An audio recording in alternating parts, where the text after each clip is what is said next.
Hello guys, तो कैसे हैं आप सब। उम्मीद है सभी खैरियत से होंगे। आज मैं एक और न्यू मानवा स्टार्ट करने वाली हूँ जिसका नाम है born to be grand duchess. और ये मानवा बहुत ही ज्यादा फनी और मजेदार है। तो चले बिना किसी देरी की कहानी शुरू करते हैं। कहानी की शुरुआत होती है और हमें एक ग्लास हाउस दिखाया जाता है। तो वहां पे कुछ लड़कियां भी थी। वो कहती हैं ये कितना एक्स्ट्रावेजेंट और ब्यूटीफुल है ना।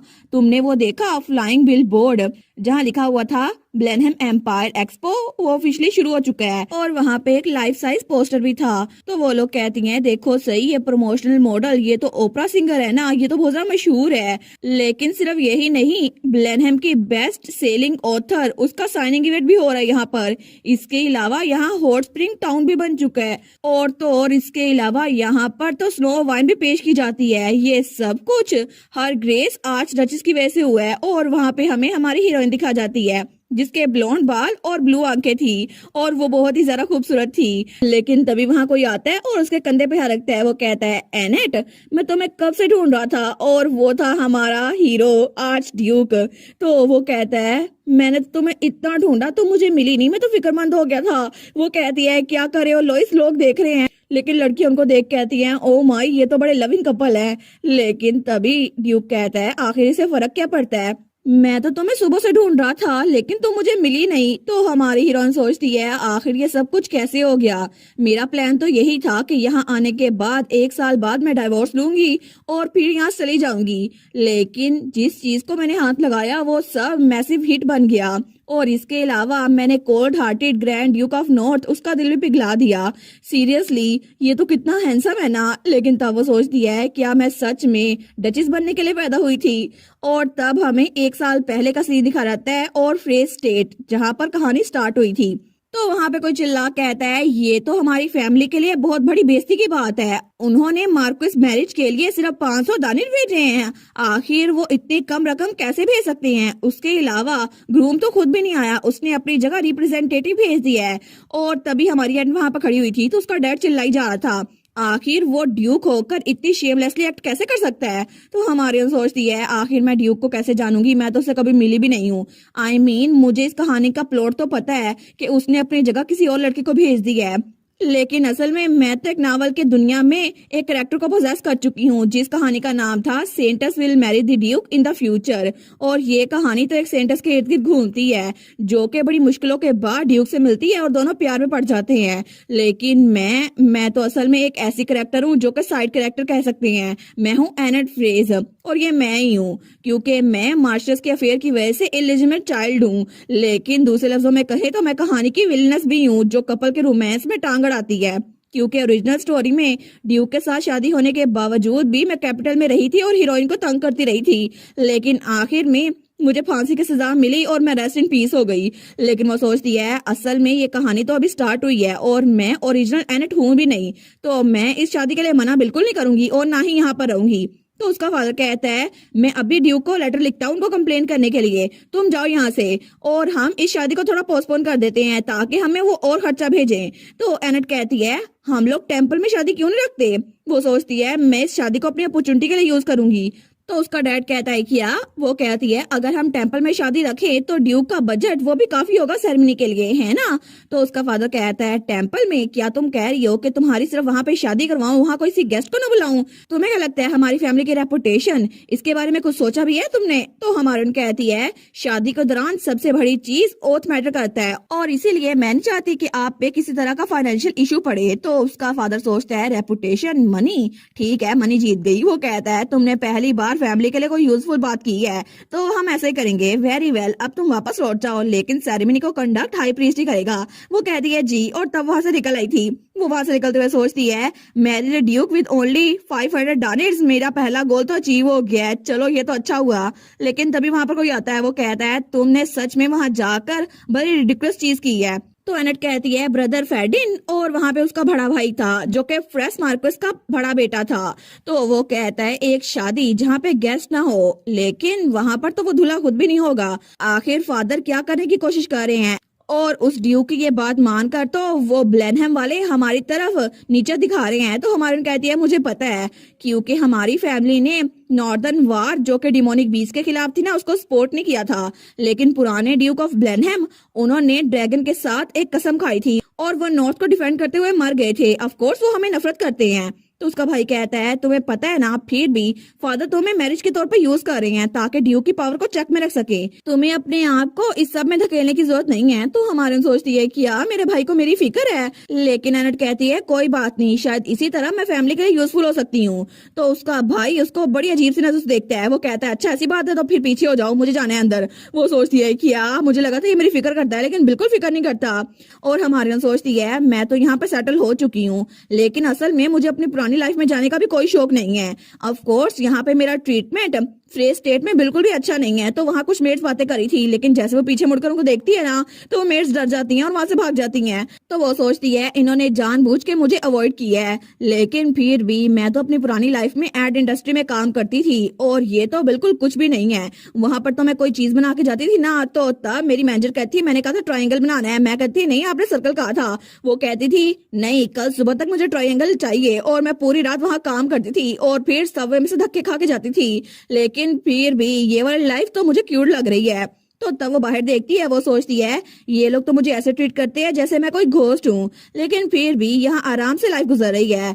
लेकिन मैं तो बहुत ज्यादा बोर हो रही हूँ, मेरा दिल कर रहा है बाहर जाऊं और कुछ काम करूं, क्योंकि मैं तो पुरानी लाइफ में हर वक्त काम किया करती थी। यहाँ पर तो मुझे काम करने के लिए कोई चीज है ही नहीं। लेकिन वो सोचती है फिर भी मैं मार्कस के घर से बाहर आराम से तो नहीं निकल सकती ना, तो फिर अगर मैं डचेस रही भी ना तो फिर भी मेरे पास इतनी फ्रीडम नहीं होगी। इसी वजह से मुझे यहाँ से निकलना होगा, और सबसे अहम बात मुझे जाके नॉर्थ को देखना होगा, क्योंकि मैं इस दुनिया में आ चुकी हूँ तो मैं नॉर्थ को मिस नहीं करूंगी, क्योंकि वहां पे बर्फबारी होती है और ग्रैंड मैजेस्टिक कैसल जो कि इन्वेजन के खिलाफ डटा रहता है, और चार्मिंग मेडिवियल विलेज जहाँ पे छोटे छोटे घर हैं, और इसके अलावा वहां पर तो ड्यूक ऑफ ब्लेनहेम भी है ना, जो कि ओरिजिनल नॉवल में कोल्ड हैंडसम मैन था। मैं तो उसको इमेजिन करके चिल्स महसूस कर रही हूँ, लेकिन मैं तो उसको देखने के लिए बहुत ज्यादा एक्साइटेड हूँ, मुझे तो सब्र ही नहीं हो रहा। लेकिन तभी दूसरी तरफ हमें ब्लेनहेम की स्टेट दिखाई जाती है, जहाँ पर कोई कहता है अच्छा तो उन्होंने लिखा है कि हम टर्म्स को एक्सेप्ट करते हैं।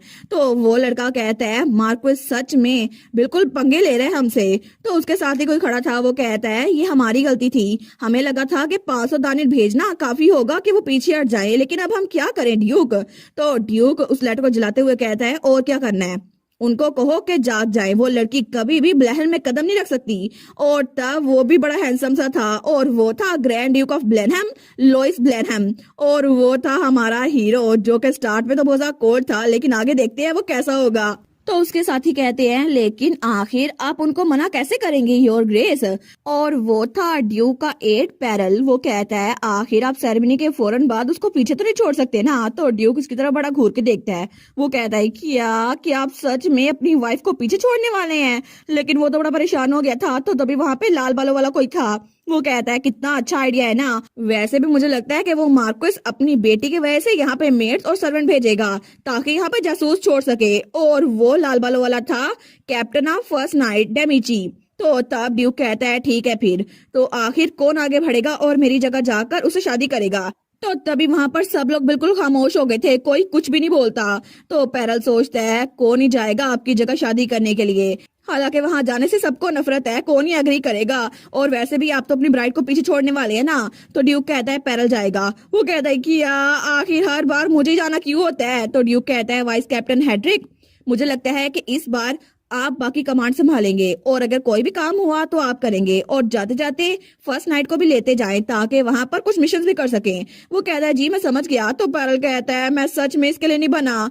लेकिन ड्यूक अपना सर पकड़ते हुए सोचता है सच में वो इंसान जिसकी वजह से मेरे पेरेंट्स वो मारे गए, मुझे उसकी बेटे से शादी करनी पड़ेगी। बस कुछ अरसा मैं उसको यहाँ पर रखूंगा और तलाक दे दूंगा, बस मुझे यही चाहिए।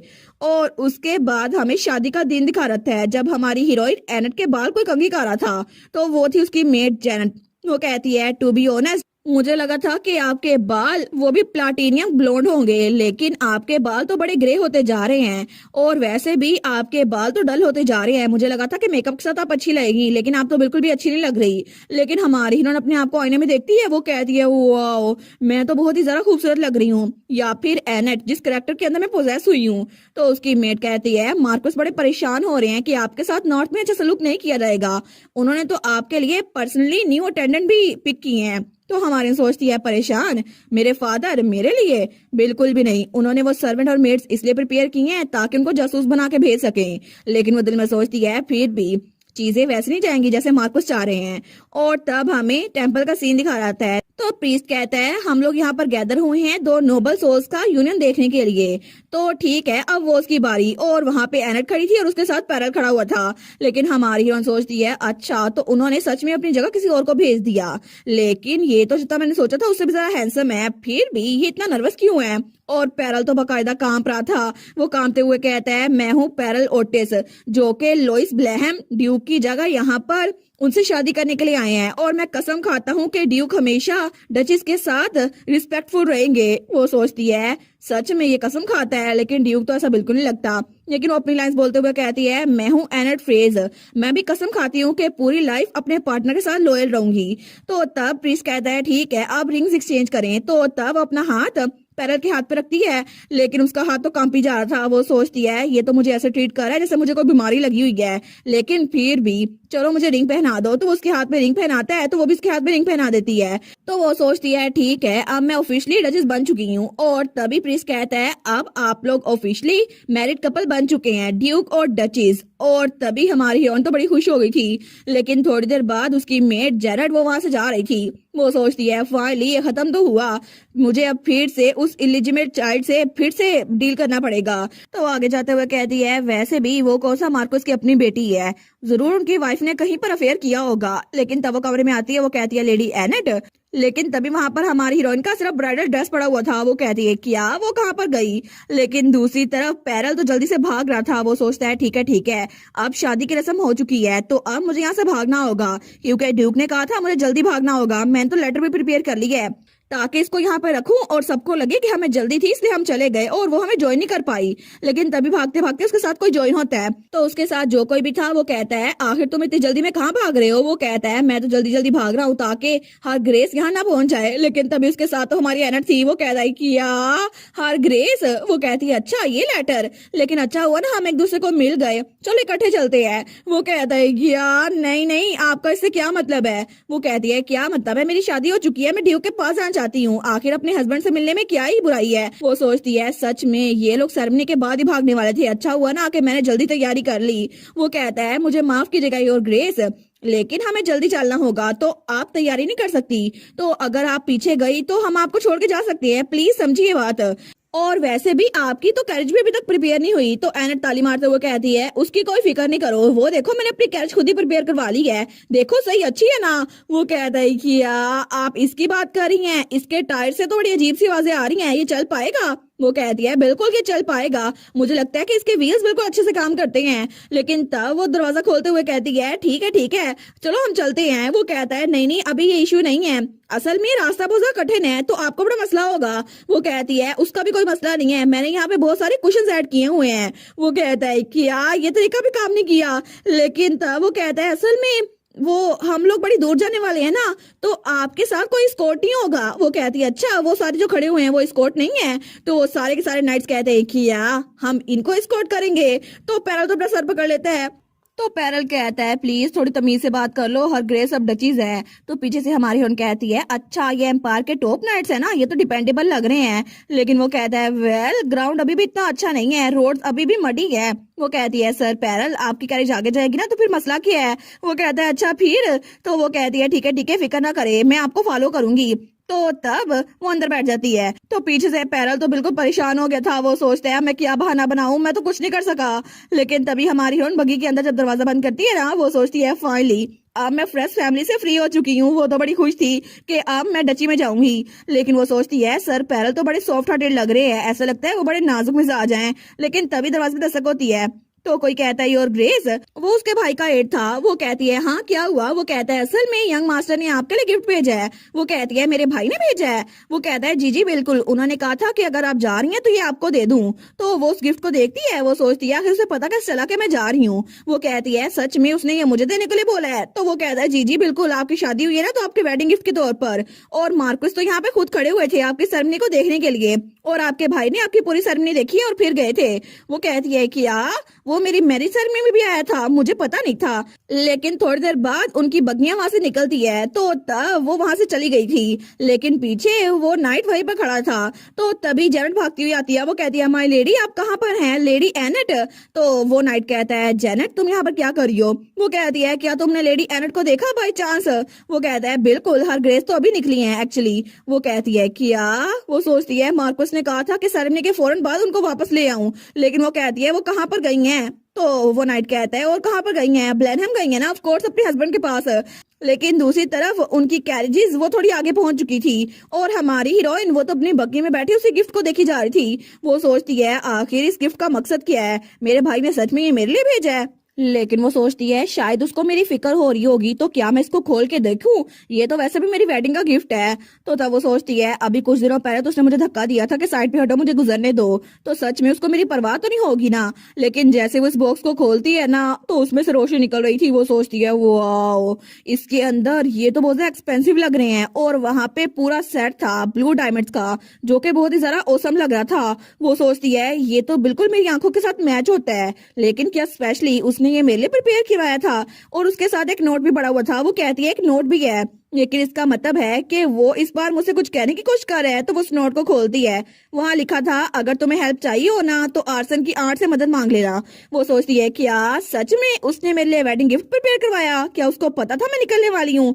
लेकिन इसका मतलब है कि उसने मेरी शादी को देखा था और उसको मेरी फिक्र थी, इसी वजह से उसने इमरजेंसी कॉन्टैक्ट के तौर पर मुझे ये दे दिया। लेकिन शायद उसको मेरी स्केप प्लान के बारे में स्टार्ट से पता था और मैं फिक्रमंद हो रही थी कि ओरिजिनल प्लॉट को चेंज कर रही हूँ। लेकिन चलो अच्छी बात है ना, कोई तो मेरी साइड पे थे ना, और इस वक्त मुझे लगता है कि मैं ब्लेनहम भी बिल्कुल ठीक रहूंगी ऑफ कोर्स। और थोड़ी देर बाद उनकी बग्गी एक साइड पर रुकी थी थोड़ा रेस्ट करने के लिए, लेकिन तभी सारे के सारे पैरल के पीछे पड़ गए थे। वो कहते हैं उसको पीछे छोड़ देते हैं। तो दूसरा कहता है अगर हमने उनको कैंप साइट में छोड़ा ना कोई उनको अगवा करके ले ही जाएगा। लेकिन तभी वहां पर एक और नाइट था जिसके ऑरेंज कलर के बाल थे। वो कहता है सब लोग कितने क्रूल हो रहे हो ना, एक नोबल लेडी के साथ ऐसा क्यों कर रहे हो तुम लोग। तो हमारे और छुप के उनकी बातें सुन रही थी। वो सोचती है चाहे कुछ भी हो जाए मैं हमेशा यहीं पर रहूंगी तुम लोगों के साथ। तो तभी जब वो पीछे देखती है तो वहां पे कोई और खड़ा हुआ था। वो कहती है क्या, तो वो उसकी तरफ बड़ा घूर के देखता है। वो कहती है नहीं नहीं मेरा ये मतलब नहीं था कि इनकी बातें सुनूं, लेकिन तभी वो उसको इग्नोर करके वहां जाने लगता है। वो सोचती है मैं जानबूझ के इनकी बातें नहीं सुन रही थी, प्लीज मेरी बात सुनो। लेकिन तभी वहां पे पैरल कहता है वाइस कैप्टन हेड्रिक आप यहाँ पर आ गए। सब लोग कहते हैं वेलकम बैक।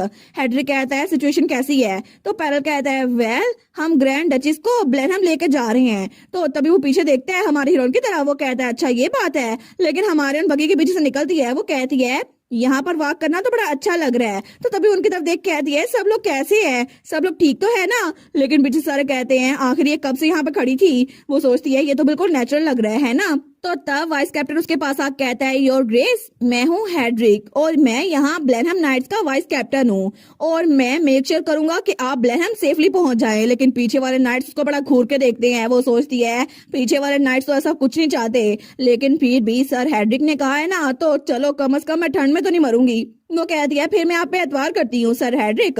लेकिन वो सोचती है मैं भी मुझे इस मौके को यूज करना चाहिए अपनी रेपुटेशन बढ़ाने के लिए। वो कहती है सर हम लोग आज रात कहाँ पे रुकने वाले हैं। वो कहता है हम लोग जैसे ही आज थोड़ा आगे जाएंगे ना तो वहां पे कैपिटल के पास मरहन नाम का एक स्पॉट है जहां पर कुछ होटल्स हैं, तो हम वहां पे रुक सकते हैं। वो कहती है लेकिन सूरज तो डूबने वाला है, क्या ये मुश्किल नहीं होगा। वो कहता है हम लोग कोशिश करेंगे जितना जल्दी हो सके वहां पहुंच जाए। तो तब हमारी उन कहती है हम लोग यहाँ पे जो करीब ही राउजी इन है वहां पे नहीं रुक सकते, और वैसे भी मैंने सुना था यहाँ का खाना बहुत ज्यादा अच्छा है। तो पैरल कहता है लेकिन वो जगह वो तो कैपिटल के एंट्रेंस पे है, वहां पे तो हमेशा रश रहता है, मुझे नहीं पता कि वहां पे कोई रूम मिलेगा या फिर नहीं। तो एनेट कहती है क्या पता कोई रूम मिल ही जाए, हम लोग इतने क्लोज हैं तो एक बार चेक करने में क्या ही मसला है। तो पैरल कहता है लेकिन योर ग्रेस अगर वहां पे कोई रूम ना हुआ। तो वाइस कैप्टन कहता है ठीक है राउजी इन चलते हैं। तो पैरल कहता है वाइस कैप्टन, वो कहता है अगर ज्यादा कमरे ना हुए हमें एक कमरा भी मिल गया तो हर ग्रेस वहां पे रुक सकती हैं, हम लोग बाहर कैंप लगा लेंगे।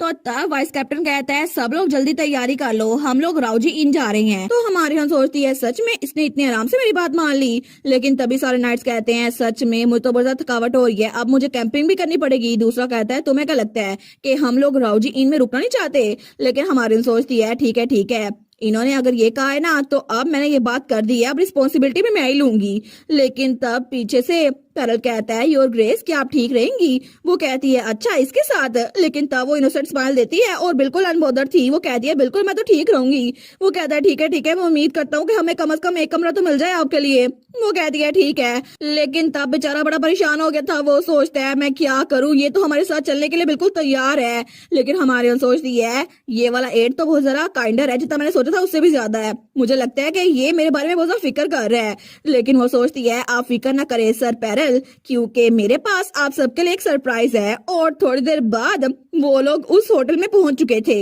लेकिन तभी वहां से लियोन बाहर निकलता है। वो कहता है वाइस कैप्टन जैसा हमने एक्सपेक्ट किया था ना, यहाँ पे कोई भी रूम्स नहीं है। मैंने कोशिश की लेकिन उन्होंने कह दिया है कि यहाँ पे पहले किसी ने रिजर्वेशन करवाई हुई है। तो वाइस कैप्टन कहता है जैसा मैंने सोचा था। तो पैरल अपना सर पकड़ लेता है। वो कहता है मुझे पता था। तो तब वाइस कैप्टन सोचता है मुझे लगा था शायद इनके दिमाग में कोई प्लान होगा, लेकिन लगता है ये भी कोई बिगड़ी हुई नोबल वुमेन है। लेकिन चलो ये अच्छा हुआ, एक नोबल लेडी कभी भी कैंपिंग बर्दाश्त नहीं कर सकती, इससे अच्छा है कि ये घर वापस चली जाए। लेकिन तभी वो कहता है सब लोग चलने की तैयारी करो, हम लोग मारहान जा रहे हैं। तो वो कहती है क्या हुआ है, क्या अंदर कमरे नहीं है? तो पैरल उसके पास आते हुए कहता है योर ग्रेस मुझे माफ कीजिएगा, लेकिन यहाँ पे कोई भी रूम अवेलेबल नहीं है। वो कहती है नहीं ऐसा नहीं हो सकता, प्लीज एक बार फिर से जाके चेक करें ना। तो पैरल तो रोने वाला हो गया था। वो सोचता है मैंने बहुत बार पूछ लिया है। लेकिन तभी पीछे वाला नाइट कहता है तुम क्या बात कर रही हो लेडी? लेकिन तभी लियोन उसका मुंह बंद करते हुए कहता है प्लीज काम डाउन। तो तभी पैरल कहता है योर ग्रेस मुझे माफ कीजिएगा, लेकिन हमें आज रात बाहर कैंप लगाना होगा। तो हमारे उसको एक डॉक्यूमेंट देते हुए कहती है ये लो इसको चेक करो। वो कहता है ये क्या है? तो वहाँ पे हमारी हीरो ने रिजर्वेशन करवाई हुई थी। वो कहती है तुम लोग किसका इंतजार कर रहे हो, जाके इनकीपर को इन्फॉर्म करो, क्योंकि मैंने पहले सारे कमरे बुक करवा लिए हैं तुम सबके लिए। तो सारे कहते हैं कि यार सारे के सारे बिल्कुल सरप्राइज हो गए थे। तो हमारे स्माइल करती है। वो सोचती है मैंने इनके लिए कमरे बुक करवाए हैं क्योंकि इससे मेरी हॉस्पिटैलिटी वो शो होगी। तो तब स्माइल करके कहती है तो फिर हम लोग जाके खाना खाएं, क्योंकि मैंने सुना था ये खाना सबसे ज्यादा जबरदस्त है। तो तब स्माइल करते हुए सोचती है ठीक है, तो अब सब लोग मेरे खिलाफ नहीं होंगे ना, मैं भी इनके अफेक्शन मेरी तरफ थोड़ी सी तो बढ़ जाएगी। और तब हमें कुछ दिनों पहले का सीन दिखा रहता है और इंटेलिजेंट गिल कि आखिर उसने ये सब कुछ किया कैसे था। तो तभी वहां पर 3 पोटलियां पड़ी हुई थी। तो कोई कहता है ये आपकी एक्सेसरीज बेचने पर आपको अमाउंट मिला है। वो कहती है जितना मैंने सोचा था ये तो उससे भी कम है, लेकिन तुम श्योर हो ना कि तुमने मुझे कम नहीं बेचा? वो कहता है वेल हमें भी तो प्रॉफिट बनाना होता है ना, और वैसे भी यही बेस्ट प्राइस है जो मैं आपकी चीजों के लिए आपको दे सकता हूँ। वो सोचती है ठीक है, वैसे भी मेरे डैड मुझे असली बेटी समझते ही नहीं है, तो मुझे इतनी महंगी ज्वेलरी देंगे क्यों? लेकिन मैं तब से यहाँ पर आई थी और उनको कहा था कि मुझे कैश में सब कुछ चाहिए। तो वो कहता है लेकिन आखिर आप ज्वेलर की जगह यहाँ पर क्यों आई, इन्फॉर्मेशन गिल्ड में? तो वो सोचती है मार्कस को पता ना चल जाए ना इसी वजह से। लेकिन वो कहती है वेल मुझे आपसे कुछ इन्फॉर्मेशन चाहिए थी इसी वजह से। वो कहता है इन्फॉर्मेशन, लेकिन किस बारे में? तो हमारे कहती है ब्लेनहम से कुछ लोग यहाँ पर आ रहे हैं, तो मैं यही पूछने के लिए आई थी कि उनके जाने का पोर्टल कौन सा है, क्योंकि यहाँ पे बहुत सारे पोर्टल्स हैं, तो मुझे डेट और एग्जैक्ट लोकेशन चाहिए। वो सोचती है ओरिजिनल स्टोरी में तो मुझे पीछे छोड़ के चले गए थे ना, तो चाहे कुछ भी हो जाए मैं इस बार पीछे नहीं हटूंगी। तो वो कहता है हम ऐसी इन्फॉर्मेशन आपको नहीं दे सकते क्योंकि ये कॉन्फिडेंशियल है, और इसी वजह से अगर आपको पता करना है ना तो किसी और से पूछें। लेकिन तभी वहां पर सोने की पोटली लगते हुए कहती है क्या आप एक बार गेट लिस्ट चेक नहीं कर सकते? तो वो स्माइल करते हुए कहता है वेल मुझे लगता है हमारे पास एक लिस्ट पड़ी हुई है। वो कहती है सच्ची? तो फिर क्या आप मुझे अभी दिखाएंगे? और थोड़ी देर बाद वो उस लिस्ट को चेक करती है। वो सोचती है इसका मतलब है कि शादी के फौरन बाद वो यहाँ से निकलने की तैयारी कर रहे हैं। लेकिन तब वो कहता है मुझे लगता है कि उनको वो ज्यादा जल्दी है, लेकिन अगर ऐसा भी हुआ ना फिर भी वहाँ एक इन है जो कि बहुत ज्यादा मशहूर है, राउजी इन, तो अगर आप चाहे तो उनको वहां पे रुकवा सकती हैं। वो कहती है राउजी इन? वो कहता है आपने इस बारे में नहीं सुना? ये तो बहुत ही ज्यादा मशहूर जगह है क्योंकि यहाँ पर पैलेस का शेफ जो पहले काम करता था ना यहाँ पे खाना बनाता है, और ये खाना बहुत ज्यादा जबरदस्त है, लेकिन वहाँ पे रूम्स बहुत जल्दी फिल हो जाते हैं। अगर आपको वहां पे रूम्स बुक करवाने हैं ना तो सनसेट से पहले जाना होगा। वो सोचती है देखा मुझे यही चाहिए था। लेकिन वो कहती है क्या वहां पर रूम एडवांस में रिजर्व करवाने का कोई तरीका है? वो कहता है नहीं ऐसा कुछ भी काम नहीं करेगा क्योंकि वहां पर भीड़ लगी रहती है और एक कमरा लेना ही बहुत ज्यादा मुश्किल होता है। लेकिन तब उसको सोने की पोटली देते हुए कहती है क्या अभी भी काम नहीं बनेगा अगर मैं एडवांस में पेमेंट कर दूं तो? और तब प्रेजेंट में हमें फिर से राउजी इन दिखा रहता है, वही होटल जो बहुत ज्यादा मशहूर था। तो शेफ कहता है हमने बहुत कुछ तैयार करवा दिया है, लेकिन अगर आपको कुछ और चाहिए तो प्लीज हिचकिचाइएगा मत। और वहां पे जो खाना था ना वो तो देखने में बड़ा टेस्टी लग रहा था, लेकिन तभी वो नाइट्स थोड़ा हिचकिचा रहे थे। तो उनमें से एक कहता है वाइस कमांडर क्या हम इसको खाएं या फिर नहीं। लेकिन तब सबके पेट से आवाज आ रही थी, तो तभी सारे के सारे सोचते हैं वाइस कमांडर क्या कहते हैं। तो तभी वाइस कैप्टन कहता है हाँ ग्रेस ने पर्सनली हमारे बारे में इतना सोचा तो हमें इसको खाना चाहिए। तो सब लोग कहते हैं थैंक यू सो मच। सारे खाने पे टूट पड़े थे, लेकिन हमारी हीरोइन पे स्माइल कर रही थी। तो हमारी हीरोइन सोचती है मुझे पता है कि सबको बहुत ज्यादा भूख लगी हुई है, इसी वजह से इन्होंने तब से कोई सही से खाना नहीं खाया और ना ही रेस्ट किया है, इसीलिए मैंने ये प्रिपेयर करवाया है। तो तब पैरल कहता है योर ग्रेस आखिर आपने रूम्स को रिजर्व कैसे करवा लिया। तो वो कहती है मैंने सुना था कि कैपिटल में ये बहुत ज्यादा मशहूर आउजी इन है, इसी वजह से। वो कहता है लेकिन आपको कैसे पता था। वो कहती है क्या मतलब कि तुम लोग आज ही वापस आने वाले हो। तो वो कहता है जी। तो एनट स्माइल करते हुए कहती है वेल आप लोग इतनी दूर मेरे लिए कैपिटल में आए हैं तो मैं वापसी भी आपके लिए कुछ करना चाहती थी। और वो दिल में सोचती है मैं इनको ये तो नहीं बता सकती ना, मैंने इन पे बैकग्राउंड रिसर्च की थी। तो वो कहती है ठीक है अब रिलैक्स होकर खाएं, मैं ऊपर जाकर खाना खा रही हूँ, ठीक है। तो तब उठने लगती है। वो कहती है मैं उम्मीद करती हूँ कि इसके बाद आप लोग ताजा दम हो जाएं। तो तब ऊपर जा रही थी। वो सोचती है ठीक है मेरा वैक्शन लेवल ये बढ़ जाएगा, अब इसी को बरकरार रखो। लेकिन तभी वहां पर एक नाइट था। वो कहता है ऑनेस्टली मुझे नहीं पता था कि वो हमारी इतनी फिक्र करती हैं। तो दूसरा नाइट कहता है सच्ची मुझे भी लगा था, लेकिन हर ग्रेस की वजह से हम यहाँ पर आ पाए। तो बाकी नाइट्स भी कहते हैं हमने उनके बारे में जितनी रूमर सुनी थी ना उनमें से कोई भी सच नहीं थी, वो तो सच में बहुत ज्यादा अच्छी हैं। लेकिन तब हमें डायरेक्ट अगली सुबह का सीन दिखा रहता है। तो हमारी हीरोइन जब तैयार होकर नीचे आती है ना तो तभी वहां पर सारे के सारे टल्ली होकर लेटे हुए थे। तो हमारे उन कहती है कि इनको क्या हुआ। तो सब लोग कहते हैं हमने कुछ ज्यादा ड्रिंक कर ली। वो सोचती है मुझे लगता है कि सब ने कुछ ज्यादा ड्रिंक की है, लेकिन अच्छा हुआ ना सबका मूड अच्छा है। तो तभी वहां पर कोई कहता है योर ग्रेस। तो तब वहां पर देखती है वहां पे लियोन था, वो ऑरेंज बालों वाला। वो कहता है ग्रीटिंग्स योर ग्रेस। वो कहती है गुड मॉर्निंग सर लियोन, क्या आपको अच्छी नींद आई। वो सोचता है इनको मेरा नाम पता है। वो कहता है जी जी बिल्कुल, आपकी वजह से हम आराम सोए थे। वो कहती है ये तो बड़ा मजेदार लग रहा है, आखिर ब्रेकफास्ट में है क्या। वो कहता है ये तो टोमेटो स्टू है जो कि मैंने नाइट्स के लिए बनाया है, और ब्लेनम में हम लोग टोमेटो स्टू पीते हैं जो कि एक फीस्ट के बाद जरूरी होता है। तो वो सोचती है अच्छा ये हैंगओवर डिश है, लेकिन ये स्पाइस और ये स्मेल ये तो बिल्कुल मुझे किमची की याद दिला रही है। तो वो कहती है कितना मजेदार लग रहा है ना। वो कहता है क्या मैं आपके लिए कोई और खाना तैयार करवा दूं। तो हमारी हीरोइन कहती है नहीं मैं नाइट्स के साथ ही खाऊंगी। वो कहता है क्या ये हम सबके साथ, लेकिन ये तो कॉमनर्स का खाना है। लेकिन थोड़ी देर बाद वो सबके साथ बैठ चुकी थी, तो सारे के सारे नाइट्स वो भी मुंह हाथ धो के वहां बैठ गए थे। तो तब पैरल कहता है असल में ये जितना आप सोच रही है ना उससे भी ज्यादा स्पाइसियर है। वो कहती है फिर तो परफेक्ट है, मुझे स्पाइसी फूड पसंद है। लेकिन तभी सारे के सारे घूर के उसी को देखी जा रहे थे। वो सोचती है लगता है कि सारे मुझे देख रहे हैं कि मुझे ये डिश अच्छी लगती है या फिर नहीं। लेकिन जैसे वो उसकी पहली बाइट लेती है ना वो सोचती है ओसम, मुझे तो ये जायका भूल ही चुका था। जब से मैं इस नावल में आई हूँ ना मैंने कभी भी इतना स्पाइसी खाना नहीं खाया, लेकिन कितना मजे का लग रहा है ना। और तब वो तो बड़े आराम से वो सूप पिए जा रही थी। तो हमारी हीरोइन तो सोचती है ये तो same to same Korean kimchi की तरह है, मेरा तो दिल कर रहा है सारा का सारा खा जाऊं। तो तब सारे नाइट्स उसको देखी जा रहे थे कि ये सच में खा रही है। लेकिन थोड़ी देर बाद ही हमारी हीरोइन ने वो प्लेट खाली कर दी थी। वो कहती है ये तो अमेजिंग है, मुझे तो बड़ा रिफ्रेश लग रहा है। तो बाकी भी कहते हैं सच्ची आपने कहा ये रिफ्रेशिंग है। और तब ब्लेहम की असाइनमेंट नोटिस ये था कि सबको उसकी बात पसंद आई थी। तो तब लियोन कहता है सब लोग ब्लेहम में इस स्टू को पसंद करते हैं, ज्यादातर आउटसाइडर इसको पसंद नहीं करते क्योंकि ये बहुत स्पाइसी होता है। लेकिन हमारी कहती है अच्छा अगर ऐसी बात है तो फिर मैं एक और बाउल लूंगी। तो तब पैरल उसको देखकर स्माइल करता है। लेकिन तभी दूसरी तरफ हमें रात के वक्त ड्यूक का मेंशन दिखा रहता है। तो तभी उसको लेटर में पैरल ने सब कुछ लिख दिया था कि हमें हर ग्रेस का कमरा तैयार करवाना होगा। तो ड्यूक उस लेटर को पढ़ते हुए कहता है क्या पैरल का दिमाग खराब हो गया है, लगता है उसको मेरी बात याद नहीं थी, उस लड़की को छोड़ के आना था। तो वो लेटर अपने बटलर को देता है। तो बटलर का नाम था वाइटली जो कि ब्लैनहम स्टेट का बटलर था। तो तब वो सारा लेटर पढ़ता है जिसमें पैरल ने सारी की सारी तारीफें लिखी हुई थी। वो कहता है मुझे लगता है कि हमें हर ग्रेस के पहुंचने से पहले उनका कमरा तैयार करवाना चाहिए। तो ड्यूक कहता है मुझे समझ नहीं आ रही कि मार्कोस की बेटी यहाँ पर आई क्यों रही है। कोई भी नोबल लेडी इस बात से ही बहुत ज्यादा बेइज्जती महसूस करती कि उसकी शादी में उसका दूल्हा आया ही नहीं है। लेकिन कहीं ऐसा तो नहीं कि वो पैरल को ब्लैकमेल कर रही हो, क्योंकि वैसे भी वो तो कैपिटल में इनफेमस विलनेस के नाम से मशहूर थी। तो उसका बटलर कहता है सच में आप ये बात कह रहे हैं जिनके बारे में मशहूर था कि आप डीमंस का खून पीते हैं। तो वो कहता है ठीक है सबको पता है कि ये बात झूठ है। लेकिन वो सोचता है फिर भी मुझे लगता है कि वो कोई आम सी लड़की नहीं है। चलो ये तो अच्छा हुआ, क्योंकि अगर वो कोई आम सी लड़की होती ना तो वो नॉर्थ में ज्यादा देर तक रुक नहीं पाती अगर वो इतनी सॉफ्ट होती। और ये तो अच्छा है ना कि उसके पास थोड़ी सी स्ट्रेंथ है। लेकिन वो सोचता है, एक मिनट, मैं क्या सोच रहा था, मैं उसको यहाँ पे रखने के बारे में सोच ही क्यों रहा था। तो वो खड़ा होते हुए कहता है, फिर भी मैं मार्कोस की बेटी को एक हफ्ते की कैरेज के बाद वापस नहीं भेज सकता, और इसी वजह से मैं मार्कोस फ्रेस को कंप्लेन करने की कोई रीजन नहीं देना चाहता। तो बस उसके लिए कमरा तैयार करवा दो, वो कुछ दिनों तक यहाँ पे रह सकती है। तो बटलर कहता है, जी मैं समझ गई योर ग्रेस।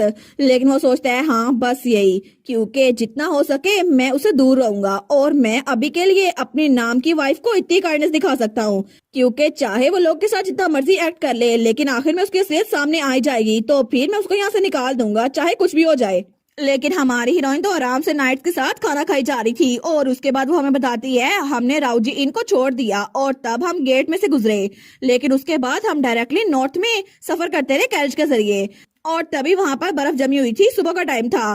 तो तभी वहां से एक नाइट गुजरा था। वो कहता है, सच में मुझे ये काम क्यों दिया गया है, मुझे तो पैरल ने कहा था हर ग्रेस पानी में नाइट्स की तरह मुंह नहीं धो सकती, तो मैं उनके लिए पानी गर्म करूं, लेकिन आखिर इतना बड़ा मसला है क्या, मुझे लगा था पानी गर्म करना इतना मुश्किल नहीं है, लेकिन फिर भी क्यों ही करना पड़ा है मुझे। लेकिन जैसे वो वहां पर देखते रहा तो वहां पे कोई बैठा हुआ था और वो अपना मुंह धो रहा था, लेकिन उसने टॉवल को कुछ अजीब सा बांधा हुआ था। वो कहता है, ओए ये वेट सी हेड कैसी है। तो हमारून कहती है, क्या सर जोहस।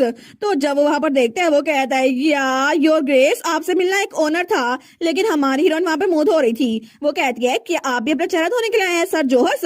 वो कहता है, नहीं नहीं, मैं तो आपके लिए पानी लेने के लिए आया था। वो कहती है, पानी? नहीं नहीं, इसकी जरूरत नहीं है, क्योंकि रिवर का पानी पहले बहुत कूल और रिफ्रेशिंग है, मुझे मजा आया था। तो तब वो जाते हुए कहती है, ठीक है आप भी अपना चेहरा धो ले सर जोहस। लेकिन वो सोचता है, सच में इन्होंने खुद ही अपना चेहरा धो लिया, लेकिन ये तो खुद ही सारे नाइट साथ अच्छे से रह रही हैं, और कल ही की बात देख लें कि कल इन्होंने सबके लिए खाना बनाया था। तो पीछे पैरल तो मुंह खोला खड़ा था। तो सब लोग कहते हैं, कितनी इंप्रेसिव है ना, आपने अच्छा काम किया योर ग्रेस। लेकिन उसके बाद ये तो आराम से बिना किसी होटल के यहाँ फॉरेस्ट में ही आराम से हो गई, और हमें लगा था ये तो कैटरपिलर है। तो तब अगले दिन जब वो लोग आगे बढ़े थे ना, तो सब लोग कहते हैं, ठीक है आगे बढ़ते हैं। तो हमारी अपना बैग उठा रही थी। वो सोचती है, लगता है अभी थोड़ा सा लंबा रास्ता बचा हुआ है, लेकिन तभी कोई आगे बढ़ता है और उसके हाथ से बैग लेने लगता है। वो कहता है, योर ग्रेस हम इसका काम कर लेंगे, आप आगे बढ़े, सारा काम हम पे छोड़ दे। तो सब लोग उसके साथ अच्छे से पेश आ रहे थे। तो वो लोग कहते हैं, हम लोग आपके कॉमरेड्स है ना आफ्टर ऑल। लेकिन वो सोचती है, फाइनली नाइट्स अब मेरे इर्द गिर्द अपना गार्ड डाउन करे हुए थे। लेकिन तभी रात के वक्त वो सबके साथ बैठी हुई थी और वहां पे सबने आग जलाई हुई थी। वो सोचती है, सबसे पहले स्टार्ट में ये लोग कितने अनकंफर्टेबल थे ना, लेकिन ऐसा लगता है ये लोग अब मुझे बिल्कुल भी एक नोबल लेडी नहीं समझते। और वहां पे तो वो आराम से रम पिए जा रहे थे। लेकिन तभी एक नाइट उसके पास आता है। वो कहता है, योर ग्रेस इसको भी ट्राई करें, ये बड़ा टेस्टी है। वो कहती है, थैंक यू। लेकिन तभी वो उस चीज को खा रही थी। तो वो सोचती है, हम लोग जल्द ही ग्रैंड डची पहुंच जाएंगे, तो क्या उससे पहले मैं ड्यूक के बारे में इन्फॉर्मेशन ना पता कर लूं। तो हमारन सोचती है, मुझे लगता है मैं अगर इनसे पूछूं तो ये मुझे हर चीज बता देंगे। तो तब हमारन कहती है, बाय द वे सर जोहस, आखिर ड्यूक को किस तरह का खाना पसंद है। वो कहता है, हिज ग्रेस को। तो वो कहता है, ये कहना थोड़ा मुश्किल होगा, अगर उनको हम एक दरख्त भी खाने को दे देना तो वो खा लेते हैं। वो कहती है, अच्छा उनकी हॉबीज क्या है। तो लियोन कहता है, शायद बीस्ट को मारना आई सपोज।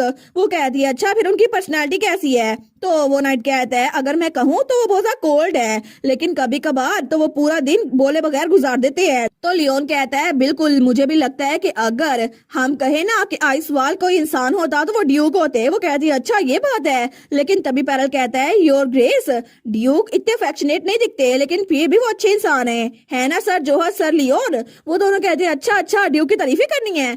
तो पैरल कहता है, ऑफ कोर्स हमारे लॉर्ड, मेरा मतलब है कैप्टन, वो तो बहुत ज्यादा अच्छे इंसान है। वो दिल में कहता है, प्लीज तुम लोग भी उनकी तारीफें करो ना। तो लियोन कहता है, बिल्कुल, जब वो 15 साल के थे ना तो वो सबसे छोटे स्वॉर्ड मास्टर बन गए थे हिस्ट्री में। तो दूसरा कहता है, बिल्कुल, वो तो अपना ओरा के जरिए बीस्ट को मार सकते हैं। लेकिन वो लोग तो उसकी तारीफ किए जा रहे थे, उनको अपने लोग के बारे में बड़ी फिक्र है। नॉर्थ तो प्रैक्टिकली ड्यूक का ही है, समझ ले कि ड्यूक से पंगा लेना किसी को भी अच्छा नहीं लगेगा। लेकिन तभी हमारी हीरोइन और पैरल दोनों शौक हो गए थे।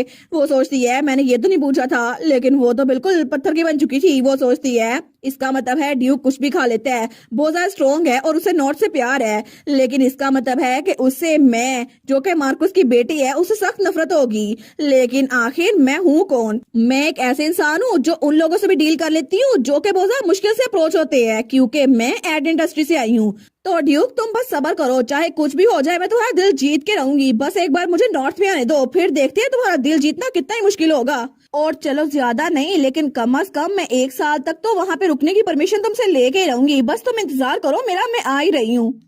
हमें अगले सुबह का सीन दिखा जाता है जब हमारी हीरोइन और उसके साथी बाकी सारे नाइट्स वो नॉर्थ में पहुंच चुके थे। तो हमारी हीरोइन बग्गी से बाहर देखती है, वो सोचती है वाओ, जैसा मैंने एक्सपेक्ट किया था ना ये तो बिल्कुल वैसा ही है। ग्रैंड डची तो बहुत ह्यूज है और ये कैसल्स ये भी बहुत मैसिव है। तो पैरल कहता है योर ग्रेस, मुझे लगता है कि हिज ग्रेस आजकल बहुत बिजी है ना, तो इसी वजह से वो आपसे मिल नहीं पाएंगे। तो हमारे यहाँ स्माइल कर कहती है मैं जानती हूँ कोई बात नहीं। वो सोचती है जब तक वो मुझे यहाँ से बाहर ना निकाले ना तब तक मेरे लिए विन विन की सिचुएशन है। तो वो कहती है वैसे भी वो तो इतने बिजी थे उन्होंने अपनी शादी भी अटेंड नहीं की। वो कहता है जी थैंक यू समझने के लिए योर ग्रेस। लेकिन तभी हमारी हीरोइन जब अंदर जाती है ना तो वहां पे बटलर और बाकी मेट्स थी। तो बटलर कहता है आपसे मिलकर बहुत ज्यादा खुशी हुई योर ग्रेस, मैं हूँ वार्टली, हेड बटलर ऑफ ब्लेनहम स्टेट, और आप तो जरूर सफर से थक गई होगी ना, तो प्लीज मुझे बताएं मैं आपको आपका कमरा दिखाता हूँ। वो कहती है थैंक यू वार्टली। लेकिन वो सोचती है ये ओल्ड मैन मुझे लगता है इसका पावरफुल और है, लगता है कि नॉर्दर्न सारे ऐसे होते हैं। लेकिन जैसे वो अपने कमरे में आती है ना वो कहती है वाह ये कमरा सच में कितना बड़ा है। लेकिन तभी वो बटलर कहता है मैं अभी आपके लिए एक मेड भेज देता हूँ। वो कहती है जी जब हिज ग्रेस वापस आए ना तो प्लीज उन्हें इन्फॉर्म कीजिएगा कि मैं उनसे मिलना चाहती हूँ। तो बटलर कहता है जी जी ऑफ कोर्स मैं उनको नोटिफाई कर दूंगा। लेकिन तभी बटलर के जाने के बाद हमारी हीरोइन तो अंगड़ाई लेती है। वो कहती है वाह ये कमरा कितना वार्म और कोजी है ना, बिल्कुल अब पैनिक करने की कोई जरूरत नहीं है क्योंकि वैसे भी मैंने ड्यूक से बात करने की प्रैक्टिस पूरी कर ली है, मुझे रिहर्सल करने की भी जरूरत नहीं है। और अगर मैं कहूँ ना टू बी ऑनेस्ट तो एनर देखने में इतनी भी बुरी नहीं है, वो तो उसके प्यार में पड़ जाएगा पहली नजर में। लेकिन जैसे वो अपने आप को आईने में देखती है ना तो तब उसके कपड़ों और मुंह पे मिट्टी लगी हुई थी। वो कहती है कि यार मैं तो ऑफुल लग रही हूँ, और उन सारे नाइट्स में से किसी ने उसको ये नहीं बताया था। लेकिन दूसरी तरफ हमें ड्यूक का ऑफिस दिखा जाता है। तो तभी पैरल कहता है योर ग्रेस क्या ये क्रूल नहीं होगा, आखिर आप हर ग्रेस को ऐसे ट्रीट कैसे कर सकते हैं। तो ड्यूक कहता है क्या ऐसे ट्रीट, मुझे लगता है कि तुम्हारी मेमोरीज पैरल रास्ते में खो गई हैं। तो वो कहता है लेकिन फिर भी सोचे तो जरा वो इतने लंबे सफर से यहाँ पर आई हैं और आप एक नई नवेली ब्राइड को वापस कैसे भेज सकते हैं जब वो आई हैं और उन्होंने इतना लंबा सफर किया है। तो हमारा हीरो कहता है अच्छा तो क्या उस पैम्पर्ड लेडी ने कंप्लेन की। वो कहता है पैम्पर्ड लेडी बिल्कुल भी नहीं, वो सोचता है वो तो आराम से हमारे साथ घुल मिल गई थी। लेकिन तब पैरल कहता है योर ग्रेस प्लीज एक बार उस गाड़ी की तरफ तो देखे जहाँ पे हर ग्रेस ट्रेवल करके आई है। लेकिन ड्यूक सोचता है जब वो यहाँ पर आई थी ना तभी उसने उसे खिड़की से देखा था। लेकिन वो खुद से कहता है अच्छा तो वो इस अजीब सी गाड़ी में यहाँ इतनी दूर तक आई है। लेकिन तभी उसकी नजर हमारी हीरोइन पे पड़ती है जो कि बग्गी से नीचे उतर रही थी। वो सोचता है इसके बाल ये तो बिल्कुल ऐसा लग रहा है जैसे नॉर्दर्न स्नो फील्ड में बर्फ हो रही हो। लेकिन तभी वो खिड़की के आगे पर्दा कर लेता है और प्रेजेंट में वो कहता है पैरल बस बहुत हो गया, मुझे कोई और ऑब्जेक्शन नहीं सुनना, और वैसे भी वो बस यहाँ पे कुछ दिनों तक रहेगी और वापस कैपिटल लौट जाएगी। तो तब वो सोचता है एक ऐसी लड़की जिसको ये रास्ता ही कठिन लग रहा था तो मुझे लगता है कि उसको वापस जाना होगा कैपिटल के कंफर्ट्स में ताकि उसके अपने के लिए अच्छा हो। लेकिन दूसरी तरफ हमारी हीरोइन वो तो मुंह हाथ धो के बैठ गई थी। वो सोचती है पता नहीं ड्यूक कब आने वाले हैं, और बटलर ने कहा था वो अभी तक वापस नहीं लौटे। लेकिन उसके अगले दिन वो सोचती है आज फिर नहीं वो लौटे, लगता है बड़े बिजी होंगे। तो बटलर कहता है आज भी उनके कोई साइन नहीं है, और उससे अगले दिन भी वो तो वहां पे बैठी हुई थी, बटलर ने कहा था आज भी वो वापस नहीं आए। वो सोचती है क्या वो आज भी आने नहीं वाला। लेकिन उसके अगले दिन वो तो आराम से सोफे पे लेट गई थी। वो कहती है ये सारे लोग डेफिनेटली ये ड्यूक मुझे अवॉइड कर रहा है ना। लेकिन तब उसको बड़ा गुस्सा आने लग गया था। वो कहती है अगर वो मेरे साथ गेम खेलना चाहता है ना तो ठीक है, फिर अगला मूव मैं भी खेलूंगी, तो मैं उसको बच के जाने दूंगी। लेकिन उसके अगले दिन जब वो दोबारा बटलर से पूछ के आई थी ना तो वो सोचती है मुझे लगा ही था ये शुरू से बड़ा अजीब है, क्योंकि आज भी बटलर जब मुझे चाय देने के लिए आया ना तो मैंने उससे कहा क्या मैं कैसल घूम सकती हूँ। तो बटलर ने कहा योर ग्रेस कैसल का लेआउट मिलिट्री सीक्रेट के तौर पर कंसीडर किया जाता है तो आपको ड्यूक की परमिशन लेनी पड़ेगी। वो कहती है अच्छा तो मुझे बताओ ड्यूक का कमरा कहाँ पर है, मैं खुद जाके पूछ लेती हूँ। लेकिन बटलर कहता है मुझे माफ कीजिएगा मैं आपको उनके कमरे की लोकेशन नहीं बता सकता, और उसने तो साफ मना कर दिया था। वो कहता है मैं कभी भी आपके सामने ये रिवील नहीं कर सकता योर ग्रेस। लेकिन वो सोचती है क्या ही फर्क पड़ता है कि मैं फ्रेशमैन आर में थी या फिर यहाँ पर हूँ, वहां पे भी मैं कैद थी और यहाँ पे भी कैद हूँ, तब से मैं कमरे में ही बंद हूँ। लेकिन नावल के अंदर तो ग्रैंड डचीज कभी भी ड्यूक से बात नहीं कर पाई थी, और बाद में उनकी शादी वो तो एनुअल हो गई थी और उनकी डाइवोर्स हो गई थी। लेकिन अब तो मुझे 1 साल तक यहाँ पर रहना ना, तो कुछ ना कुछ तो करना होगा। तो वो वहां से जाते हुए कहती है ठीक है, तो मैं इसको अपने तरीके से करूंगी। अगर वो मुझे नहीं बता रहे ना तो मैं खुद जाके उसको ढूंढूंगी। लेकिन तब वो तो बड़ी कॉन्फिडेंट थी, वो कहती है अगर ग्रैंड ड्यूक का कमरा है ना तो वो सबसे ज्यादा फैंसी डोर वाला होगा। लेकिन जैसे वहां पर आती है ना तो बहुत सारे कमरे थे वहां पर। वो सोचती है लगता है यहाँ पे बहुत सारे कमरे हैं, तो मैं हर एक कमरे पे नॉक करके पूछूंगी, अगर जवाब आ गया तो ठीक है, वरना अगले कमरे की तरफ। लेकिन तब वो तो बार बार भागी जा रही थी। लेकिन पहला कमरा खोलने की कोशिश करती है तो वो लॉक था, दूसरा खोलने की कोशिश करती है वो भी लॉक था। वो कहती है यहाँ तो ज्यादातर कमरे लॉक ही है। लेकिन तभी वो नॉक करती है तो वो कमरा खुल रहा था। तो वो कहती है फाइनली कोई कमरा तो खुला, लेकिन वहां पे मेड्स काम कर रही थी। तो वो मेड कहती है गुड आफ्टरनून योर ग्रेस, दूसरी भी कहती है गुड आफ्टरनून। लेकिन हमारे सोचती है मुझे फिर से मेड्स ही मिल गई हैं जो कि बड़ी फोर्सफुली मुझे पोलाइटनेस से हेलो कह रही हैं। वो कहती है अपना काम जारी रखो। वो कहती है जी जी योर ग्रेस। लेकिन हमारी हीरोइन वो कहती है मैंने गिव अप नहीं किया। और जब अगले कमरे में भरती है तो वहां पर लॉन्ड्री मेड्स वो कपड़े धो रही थी। वो कहती है योर ग्रेस आप यहाँ पर क्यों आई हैं? वो कहती है थैंक यू तुम लोग के हार्डवर्क के लिए। लेकिन जब वो अगले कमरे की तरफ बढ़ी थी तो वहां पर वो बेकर्स वो तो अपने मसल्स को शो ऑफ कर रहे थे। लेकिन तब हमारी कहती है मुझे माफ कीजिएगा। और उसके बाद पूरे महल का एक एक दरवाजा उसने बजाया था। लेकिन तभी वो एक दरवाजे पे दस्तक देती है तो कोई कहता है कम इन। वो कहती है फाइनली किसी ने तो जवाब दिया। लेकिन जैसे वो दरवाजा खोल के अंदर देखती है ना तो वहां पे बहुत सारे लोग काम कर रहे थे और बिल्कुल वर्क ज़ॉम्बीज बने हुए थे। वो सोचती है इनके चेहरे को देखकर लगता है ये डार्क सर्कल ना काम करने की वजह से पड़े हैं। तो वो सारे कहते हैं ग्रीटिंग योर ग्रेस। हमारे कहती है प्लीज मुझे माइंड ना कीजिएगा, आई होप मैं आपको डिस्टर्ब ना करी हूँ। लेकिन तब उनके पास आती है, वो कहती है ये किस किस्म का कमरा है? तो उनमें से कोई कहता है यहाँ पे ट्रेनिंग काम करते हैं योर ग्रेस।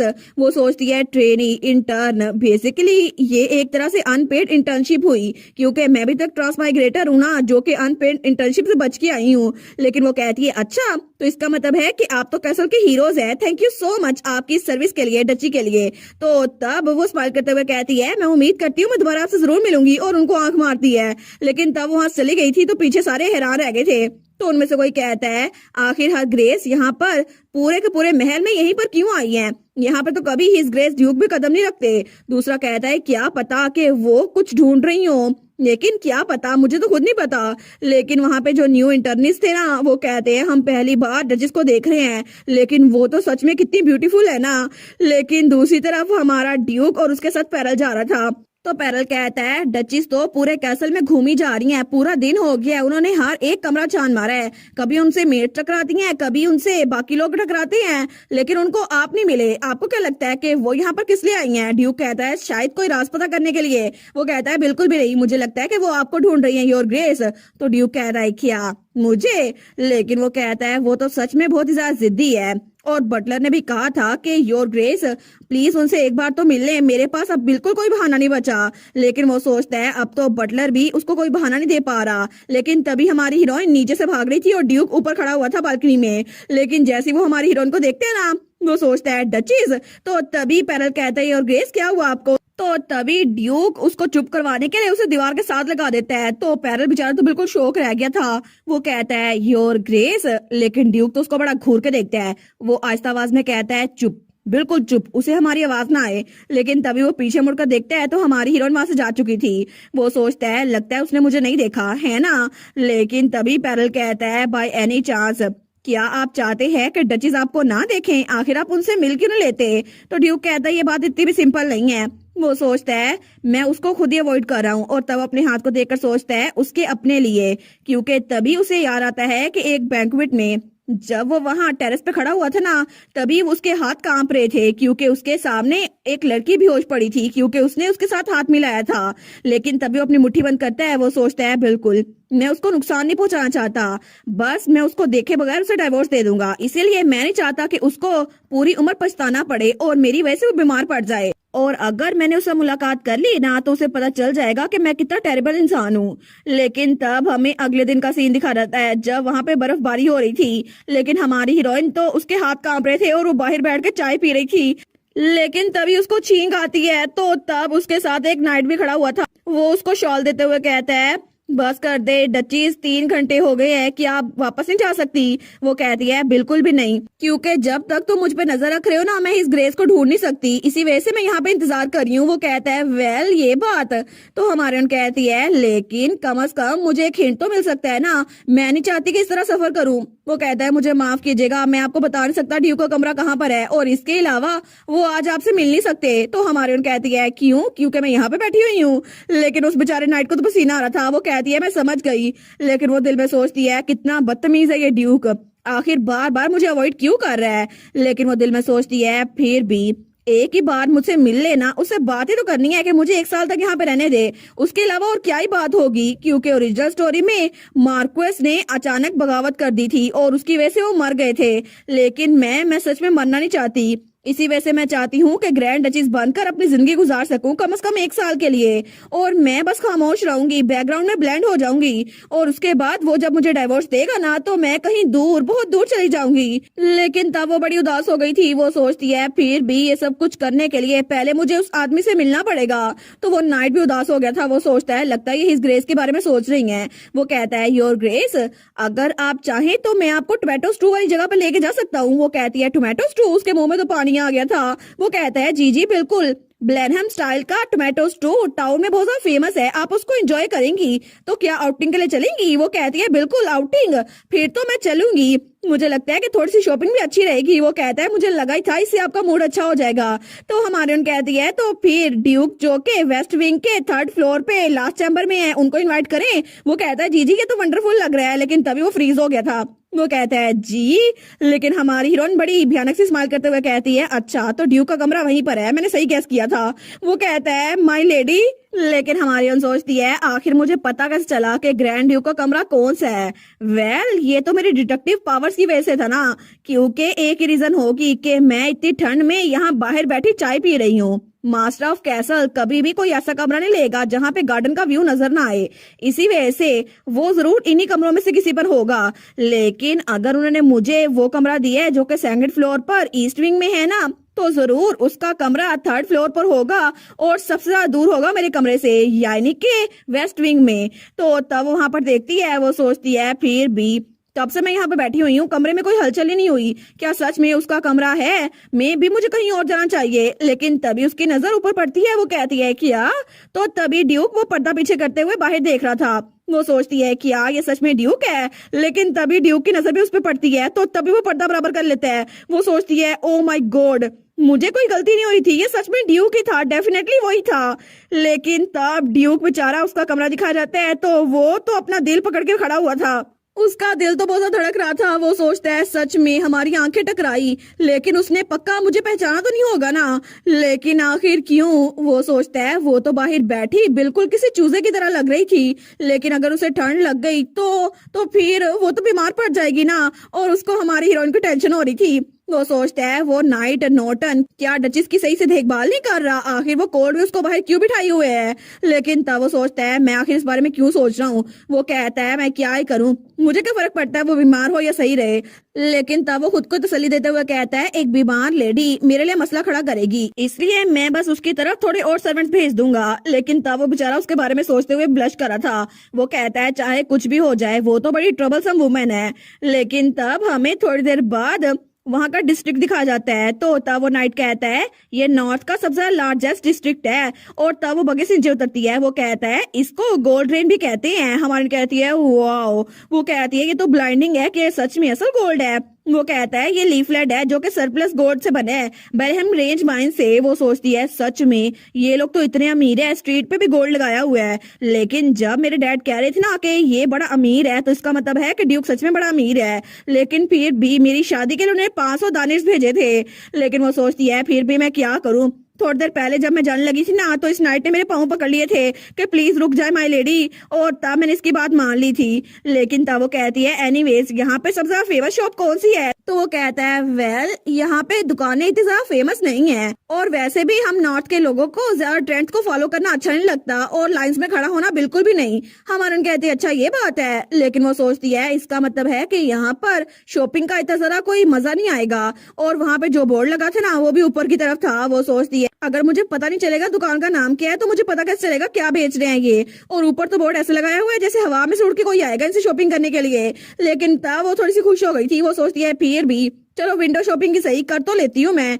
तो तब दोपहर से शाम हो गई थी, लेकिन हमारी हीरोइन तो थक चुकी थी। वो सोचती है ये शॉप्स कितनी ज्यादा वियर्ड है ना, और जब वो पहली शॉप में गई थी तो वहां पे उसको एक हैट पसंद आई थी। वो कहती है ये क्यूट तो है लेकिन ये कुछ ज्यादा लंबी नहीं है। तो दुकानदार कहता है खरीदना है तो खरीदो वरना चलो लेडी। लेकिन तब वो दूसरी शॉप पे पहुंची थी और वहां पे उसको ग्लव्स पसंद आए थे। वो कहती है ये तो खूबसूरत लग रहे हैं, लेकिन वो कहती है चलो मैं इनको खरीद तो लूं। लेकिन जब उसकी कीमत देखती है ना तो वहां पे जितने जीरो थे ना उसको देखकर वो फ्रीज हो गई थी।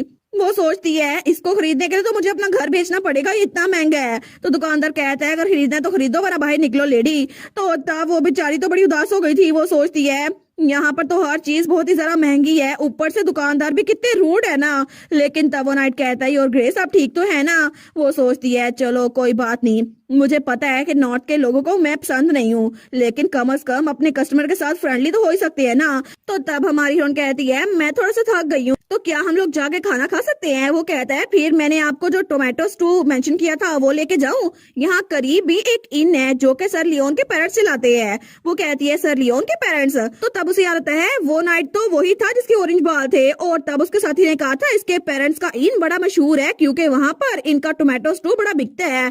लेकिन हमारे सोचती है ठीक है परफेक्ट है फिर तो मैं भी जाऊंगी, मैं तो खुद क्यूरियस हूँ और वैसे भी टेस्टी खाना खाने से स्पिरिट लिफ्ट होती है। लेकिन तभी वो थोड़ी देर बाद उस इन में पहुंच गए थे तो वहां पे बहुत सारे कमरे थे लेकिन जैसे वो अंदर आती है ना तो वहां पर सारी चेयर्स खाली थी। वो कहती है सच में मुझे लगा था ये जगह फेमस होगी। तो तभी वहां से कोई भागता हुआ आता है। वो कहता है ओ माई क्या ओनर है हमारा योर ग्रेस, गुड हेवंस आप खुद हमसे मिलने के लिए आई। लेकिन वहां पर लियोन के मोम और डैड थे और लियोन की मोम के बालों का कलर सेम टू सेम उसकी तरह था। लेकिन तब लियोन की मोम मुस्कुराते हुए कहती है मैं हूँ मैरी इस इन की ओनर और ये है मेरा हस्बैंड जैक्वस और आप हमारे हम्बल इन में आई, हमें तो बहुत अच्छा लगा। तो हमारे उन कहती है मैंने सुना था कि आपकी कुकिंग एक्सेप्शनल है। सर लियोन तो आपकी तारीफें करते नहीं थक रहे थे। लेकिन वो सोचती है कितना अच्छा हुआ ना कि कोई पहली बार मुझे वार्म वेलकम दे रहा है क्योंकि पहले मैं जिस जिस जगह पे गई हूँ ना हर कोई कह रहा था फ्रेज ग्रैंड डचीज, सच में वो वाली ग्रैंड डचीज, और हर किसी ने मुझे देख के मुंह बना लिया था। लेकिन तभी लियोन की मॉम तो बड़ी खुश थी। वो कहती है डेयर देखो सही, इन्होंने कहा कि लियोन ने बताया था लेकिन इनको सच में हमारे बेटे का नाम पता है। तो उसका हस्बैंड कहता है बस कर दो डेयर मेरा बस दर्द कर रहा है। तो तब लियोन का डैड कहता है योर ग्रेस क्या आपको खाने के लिए कुछ चाहिए, बस हमें बता दे। वो कहती है टोमेटो स्टू, मैंने सुना था कि वो बड़ा मजेदार है तो जितना स्पाइसी और हो सके उतना बना दे। तो लियोन की मॉम कहती है वो तो फिर मैं ब्लेनम स्टैंड में बनाऊंगी और वैसे भी आप तो बहुत ज्यादा जबरदस्त खाना पसंद करेंगी लेकिन फिर भी उसके साथ अगर व्हाइट वाइन चले ना तो वो बड़ा मजेदार लगेगा। हमारी कहती है वाइन भी है। लेकिन थोड़ी देर बाद उन्होंने पूरा का पूरा टेबल सजा दिया था। तो उसकी मोम कहती है मैं विश कर रही थी कि आपको ये अच्छा लगे इसी वजह से मैंने ये सारी डिशेस बना दी लेकिन वेल मैं चाहती हूँ आप आराम से खाएं तो मैं चलती हूँ। हमारे उन कहती है प्लीज मुझे ज्वाइन करे ना। वो कहती है सच में लेकिन हम तो कॉमनर्स हैं आपको कैसे ज्वाइन कर सकते हैं। तो हमारे उन स्माइल कर कहती है अकेले खाना बहुत ज्यादा बोरिंग होता है, आप भी सर नोटन आप भी मेरे साथ आके खाएं। तो वो कहता है मैं भी। लेकिन तभी वो तीनों एक दूसरे को देखते हैं तो वो कहते हैं ठीक है हम बैठ जाते हैं। और उसके बाद वो तीनों वहां पर बैठ चुके थे हमारी हीरोइन के साथ। लेकिन हमारी हीरोइन तो उसको खा रही थी। वो कहती है वाओ ये टोमेटो स्टू तो उससे भी ज्यादा मजे का है जो मैंने राउजीन में खाया था। लेकिन तब लियोन का डैड कहता है मुझे अच्छा लगा कि आपके टेस्ट के हिसाब से है और यहाँ पे बहुत सारी फूड और वाइन है, प्लीज एंजॉय करें योर ग्रेस। वो कहती है थैंक यू। लेकिन तभी नोटन उसका गार्ड कहता है मुझे माफ कीजिएगा योर ग्रेस लेकिन अभी के लिए आपको पीना बंद कर देना चाहिए, ये आपका तीसरा ग्लास है। तो हमारे स्पार्कर कहती है फिक्र ना करो सर नोटन क्योंकि मैं तो आराम से बहुत सारी ड्रिंक कर सकती हूँ। और तब वो दिल में सोचती है क्योंकि पुरानी लाइफ में मैं तो अपने ऑफिस में बहुत सारा ड्रिंक किया करती थी। लेकिन तभी ये आखिरी बात थी जो कि उसकी मेमोरी में थी इनके बारे में। और उसके बाद डायरेक्टली हमें ड्यूक का कमरा दिखा जाता है। तो हमारी हीरोइन उसको ड्यूक ने नीचे गिरने से बचा लिया था और उसका दिल तो बहुत ज्यादा धड़क रहा था। लेकिन तभी पास कप टूटा पड़ा था और तब ड्यूक वो उसके ऊपर था। लेकिन तभी वो सोचती है मैं थोड़ी देर पहले तो इनमें थी ना, उन सबके साथ खाना खा रही थी तो आखिर अचानक से मैं यहाँ पर कैसे पहुंच गई और ये ड्यूक मेरे इतने करीब क्या कर रहा है। हमें फिर से वही सीन दिखा जाता है जब हमारी हीरोइन उस इन के अंदर थी और तभी वो उस बोतल का ढक्कन खोलती है तो सारे लोग कहते हैं वाओ। लेकिन तभी वो सबको ग्लास में वाइन डाल के दे रही थी बड़े स्टाइल से। तो सब कहते हैं एज एक्सपेक्टेड योर ग्रेस आप तो बहुत ज्यादा टैलेंटेड है। लेकिन तभी वो लियोन के मोम और डैड भी क्लैपिंग कर रहे थे। तो तब हमारी हीरोइन तो ड्रिंक किए जा रही थी और लियोन की मोम भी। तो तब लियोन का डैड कहता है योर ग्रेस मुझे लगता है कि अभी के लिए आपके लिए इतनी वाइन काफी रहेगी। वो कहती है नहीं नहीं इट्स ओके ये तो सच में कुछ भी नहीं है। तो तब वो ड्रिंक करते हुए सोचती है मेरा टाइटल जो के था ऑफिस अनडिफीटेड ड्रिंकिंग चैंपियन, वो कोई भी एग्जैजरेशन नहीं थी। मैं तो अपने पुरानी दुनिया में भी बहुत ज्यादा ड्रिंक किया करती थी और कोई भी मुझे हरा नहीं पाता था, लेकिन हर कोई मुझसे ही हार जाता था। फिर भी लोगों को लगता था कि मैं लोगों से फेवर ले रही हूँ लिक्विड के सहारा लेकर। लेकिन तभी वो उदास होते हुए कहती है, मुझे लगा नहीं था कि यहाँ पे मेरे साथ भी ऐसा सलूक किया जाएगा। तो लियोन की मोम कहती है, योर ग्रेस। वो कहती है, नहीं नहीं, मैं आपकी बात नहीं कर रही थी madam, thank you so much यहाँ पे मुझे वेलकम करने के लिए, हालांकि मैं अचानक यहाँ पर आ गई। वो कहती है, योर ग्रेस, आपकी प्रेजेंस यहाँ पर हमारी फैमिली के लिए ऑनर है।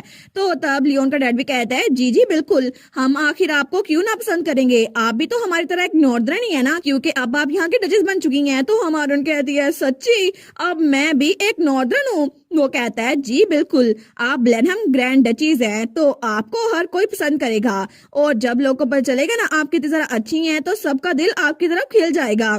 तो लियोन की मोम भी कहती है, बिल्कुल, नॉर्दर्न स्टार्ट में तो बड़े अजीब लगते हैं, लेकिन बाद में जब आप इनको जानेगी ना तो आपको वो पसंद आने लग जाएंगे और बाकी भी आपको पसंद करने लग जाएंगे। तो हमारी कहती है, ड्यूक भी। तो वो दोनों थोड़े फ्रीज हो गए थे। वो कहते हैं, क्या? हमारी हीरोइन कहती है, क्या सच में ड्यूक का दिल भी इतना नरम है? क्या वो भी मुझे पसंद करने लग जाएगा? अभी तक तो वो मुझसे मिलने की भी हामी नहीं भर रहा। लेकिन तभी लियोन के मोम और डैड वो सोचती हैं, वेल, ड्यूक की रेपुटेशन ही ऐसी है ना। लेकिन हमारी हीरोइन तो वहां पे सर टका लेती है। वो कहती है, मेरा दिल तो करता है उसके साथ अच्छे से रहूं, लेकिन हर बार जब भी वो मुझे देखता है तो मुझे अवॉइड करता है। पता नहीं कितने दिन हो गए हैं, तो आखिर मैं क्या करूं? लेकिन थोड़ी देर बाद जब वो वापस आ गई थी ना, तो उसकी मेड उसको सुला रही थी। लेकिन तभी वो कहती है, आराम से रेस्ट कीजिएगा योर ग्रेस। तो तभी हमारी हीरोइन तो उठ के बैठ जाती है। वो सोचती है कि यार इनको क्या हुआ, लेकिन हमारे सोचती है, मैं यहाँ बैठ के इंतजार नहीं कर सकती, वैसे भी मुझे पता है ड्यूक कहाँ पर है, तो मैं खुद जाके उससे मिल लेती हूँ। तो तब वो मेड से कहती है, क्या आप मेरे लिए चाय लेके आ सकती हैं? तो मेड कहती है, जी माई लेडी। लेकिन थोड़ी देर बाद जब मेड चाय ले आई थी ना, तो हमारी हीरोइन तो ट्रॉली को संभाल लेती है। वो सोचती है, बिल्कुल, मैं उसे कहूंगी मेरे साथ चाय पिए, और इस तरह वो मना नहीं कर पाएगा। लेकिन तब तो वो बड़ी खुश होकर सोचती है, मैं इसको अपने लास्ट रिजोर्ट के तौर पे यूज करूंगी, एक ही बार में उसे बात करके खत्म कर दूंगी। तो तब वो तो खीखी करती हुई आगे जा रही थी। लेकिन मेड सोचती है, क्या मैं इनको रोकूं या फिर नहीं। थोड़ी देर बाद ही हमारी हीरोइन उसके कमरे में पहुंच चुकी थी, क्योंकि उसको अंदाजा हो गया था ड्यूक का कमरा कौन सा है। लेकिन तब वो चाय वाली ट्रे उठाती है। वो कहती है, योर ग्रेस, तो कमरे में कोई भी नहीं था। वो सोचती है, मैं तो इतनी मुश्किल से यहाँ पर आई क्योंकि मैंने ड्रिंक की हुई थी, इतनी करिश करके आई हूँ, लेकिन अब मुझे लगता है कि मेरी ड्रिंक का नशा वो उतर चुका है, तो पता नहीं ड्यूक कहाँ पर है। तो तभी उस कमरे के अंदर से एक और दरवाजा खुलता है। वो कहती है, अच्छा तो ये बाथरूम होगा, है ना? लेकिन तभी ड्यूक वो नहा के निकला था और तब वो बाथरूम बांध रहा था। लेकिन तभी हमारी हीरोइन उसको देखती है, तो ड्यूक भी उसको देखकर ब्लश कर रहा था और दोनों ही बड़े शौक हो गए थे। तो ड्यूक बेचारा वो कहता है, आखिर आप मेरी चैम्बर्स में कैसे आ गई? हमारी कहती है, मुझे माफ कीजिएगा, मुझे पता नहीं था कि आप कपड़े बदल रहे होंगे, लेकिन मैं तो बस आपसे मिलने आई थी। तो तभी वो पीछे होने लगती है, लेकिन तभी उसका पाँव स्लिप होने लगता है और वो धड़ाम से नीचे जा रही थी। तो ड्यूक भी उसको देखता है। वो सोचता है, सच में ये गिरने वाली हैं। लेकिन हमारी हीरोइन तो उस वक्त यही सोची जा रही थी, अगर मुझे पता होता ना कि मैं इतनी मुश्किलों से अपने हस्बैंड से मिलने आऊंगी, जो कि मुझे देखता भी नहीं है, और मैं उसके सामने ऐसे गिर जाऊंगी, और तब ड्यूक उसकी तरफ बढ़ा था। तो वो सोचती है, फिर तो मैं और जरा खाना खा लेती, हालांकि मैंने टोमेटो स्टू पिया था, लेकिन कम से कम एक और बाउल ले लेती ना। तो तभी ड्यूक उसके पास आता है और उसको नीचे गिरने से बचा लेता है, उसको एक बार गले लगा लेता है। लेकिन तभी उसके हाथ में जो चाय पकड़ी हुई थी ना, वो दूसरी साइड पे गिर जाती है और ड्यूक वो उसके ऊपर था, उसने उसका सर नीचे लगने से बचा लिया था। लेकिन हमारी हीरोइन का तो दिल धड़क रहा था। वो सोचती है, मैं क्या करूं, आखिर ये मेरा दिल इतना क्यों धड़क रहा है। तो ड्यूक वो सीधा होता है और उसको देखता है, और ये वही सीन था जो कि पिछली एपिसोड में दिखाया गया था। लेकिन तभी ड्यूक उसको कुछ एहसास होता है। वो सोचता है, मैंने इसको हाथ लगाया, और तभी वो पीछे हो जाता है। वो कहता है, आपको चोट तो नहीं लगी? हमारी उन कहती है, नहीं नहीं, मैं तो ठीक हूँ, लेकिन योर ग्रेस आप ठीक है? तो ड्यूक तो बहुत ही जरा शौक हो गया था। वो सोचता है कि यार ये सच में ठीक है, लेकिन कैसे? तो हमारी उन कहती है, योर ग्रेस आपके हाथ में चोट लगी हुई है, आपके हाथ से खून निकल रहा है। तो ड्यूक का बाजू उस पे चाय का कप जो टूटा था ना, वो लगा था और इसलिए वहां से खून बह रहा था। हमारी उन कहती है, मुझे माफ कीजिएगा, ये जरूर मेरी वजह से हुआ होगा ना, ये तो बहुत ज्यादा पेनफुल होगा। लेकिन ड्यूक कहता है, बस मैडम इससे आगे मत आइएगा। तो हमारी उन कहती है, क्या? लेकिन तभी ये शोर की आवाज सुनकर बटलर वहां पर आता है। वो कहता है, योर ग्रेस क्या हुआ? तो तब वो कहता है, लेडी एनेट। लेकिन तब वो थोड़ा रुक गया था। तो ड्यूक कहता है, मैडम को उनके कमरे में ले जाओ। तो हमारी उन कहती है, ड्यूक का हाथ वो जख्मी है, प्लीज उनको ट्रीटमेंट दें। तो बटलर कहता है जी माय लेडी मैं ऐसा ही करूंगा, तो प्लीज क्या आप अपने कमरे में चली जाएंगी। वो कहती है ठीक है मैं चली जाती हूँ। लेकिन तब वो पीछे मुड़कर ड्यूक को देखती है जिसने अपना सर पकड़ा हुआ था। लेकिन थोड़ी देर बाद जब वो अपने कमरे में आ गई थी ना, वो सोचती है ये सारी मेरी गलती थी, मैं उसके कमरे में बिना इजाजत चली गई थी। लेकिन फिर भी जब उसने मुझे नीचे गिरने से बचाया था ना, तो मुझे बहुत ज्यादा अच्छा लगा था। और उस वक्त मुझे लगा था जैसे मेरी बॉडी में कोई एनर्जी आ गई है। और उस वक्त तो मेरा दिल भी बहुत ज्यादा धड़क रहा था, उसको तो बहुत ज्यादा अच्छा लग रहा था। लेकिन वो सोचती है अचानक से वो ऐसे पीछे क्यों हुआ, जैसे उसको कुछ खतरा हो। लेकिन उसको मुझसे खतरा नहीं था, ऐसा लगता था कि उसको डर था कि उसकी वजह से मुझे चोट ना पहुंच जाए। लेकिन तभी वो सोचती है एक मिनट, आखिर मैं इस बारे में कैसे भूल सकती हूँ, ड्यूक का कर्स। क्योंकि ओरिजिनल स्टोरी में तो असल में ड्यूक के फादर ने एक ड्रैगन के साथ कॉन्ट्रैक्ट किया था, जिसकी वजह से ड्रैगन की पावर्स वो ड्यूक के फादर को मिल गई थी। लेकिन उसी पावर की वजह से वो जंग जीत चुके थे और सब लोग उनसे खुश थे कि ड्यूक ने नॉर्थ को प्रोटेक्ट किया है। लेकिन बाद में ड्रैगन की पावर उनकी बॉडी तक गई और उसकी वजह से उनकी जान चली गई। और यही किस्मत उनके बेटे तक भी आई, यानी कि अभी वाले ड्यूक में। और इसी वजह से ड्यूक भी किसी को हाथ नहीं लगाते, क्योंकि जब ड्रैगन की पावर वो उनके अंदर होती है ना, तो उसको शांत करने के सिर्फ दो ही तरीके हैं। सबसे पहला तरीका ये कि रेगुलरली बीस्ट को मारा जाए, उस पावर को यूज किया जाए। तो तब वो सोचती है शायद इसी वजह से ड्यूक ज्यादातर बीस्ट का शिकार करता है। लेकिन दूसरा तरीका ये था कि एक ऐसी लड़की के साथ फिजिकल कांटेक्ट किया जाए जो कि ड्रैगन का माना शेयर कर सकती हो। और ओरिजिनल स्टोरी में वो कोई और नहीं सेंटस थी, जो कि बाद में स्टोरी में आएगी। लेकिन अगर सेंटस के अलावा किसी और लड़की ने उनको टच भी किया ना, तो उसकी हालत बहुत ज्यादा बुरी हो जाएगी और आखिर में वो मर भी सकती है। वो सोचती है इसी वजह से वो मुझे अवॉइड कर रहे थे, अच्छा तो वो मुझे सेफ रखना चाहते थे। लेकिन तब वो सोचती है फिर भी अगर उन्होंने मुझे हाथ लगाया था, मुझे नीचे गिरने से बचाया था, तो मैं कैसे ठीक हूँ।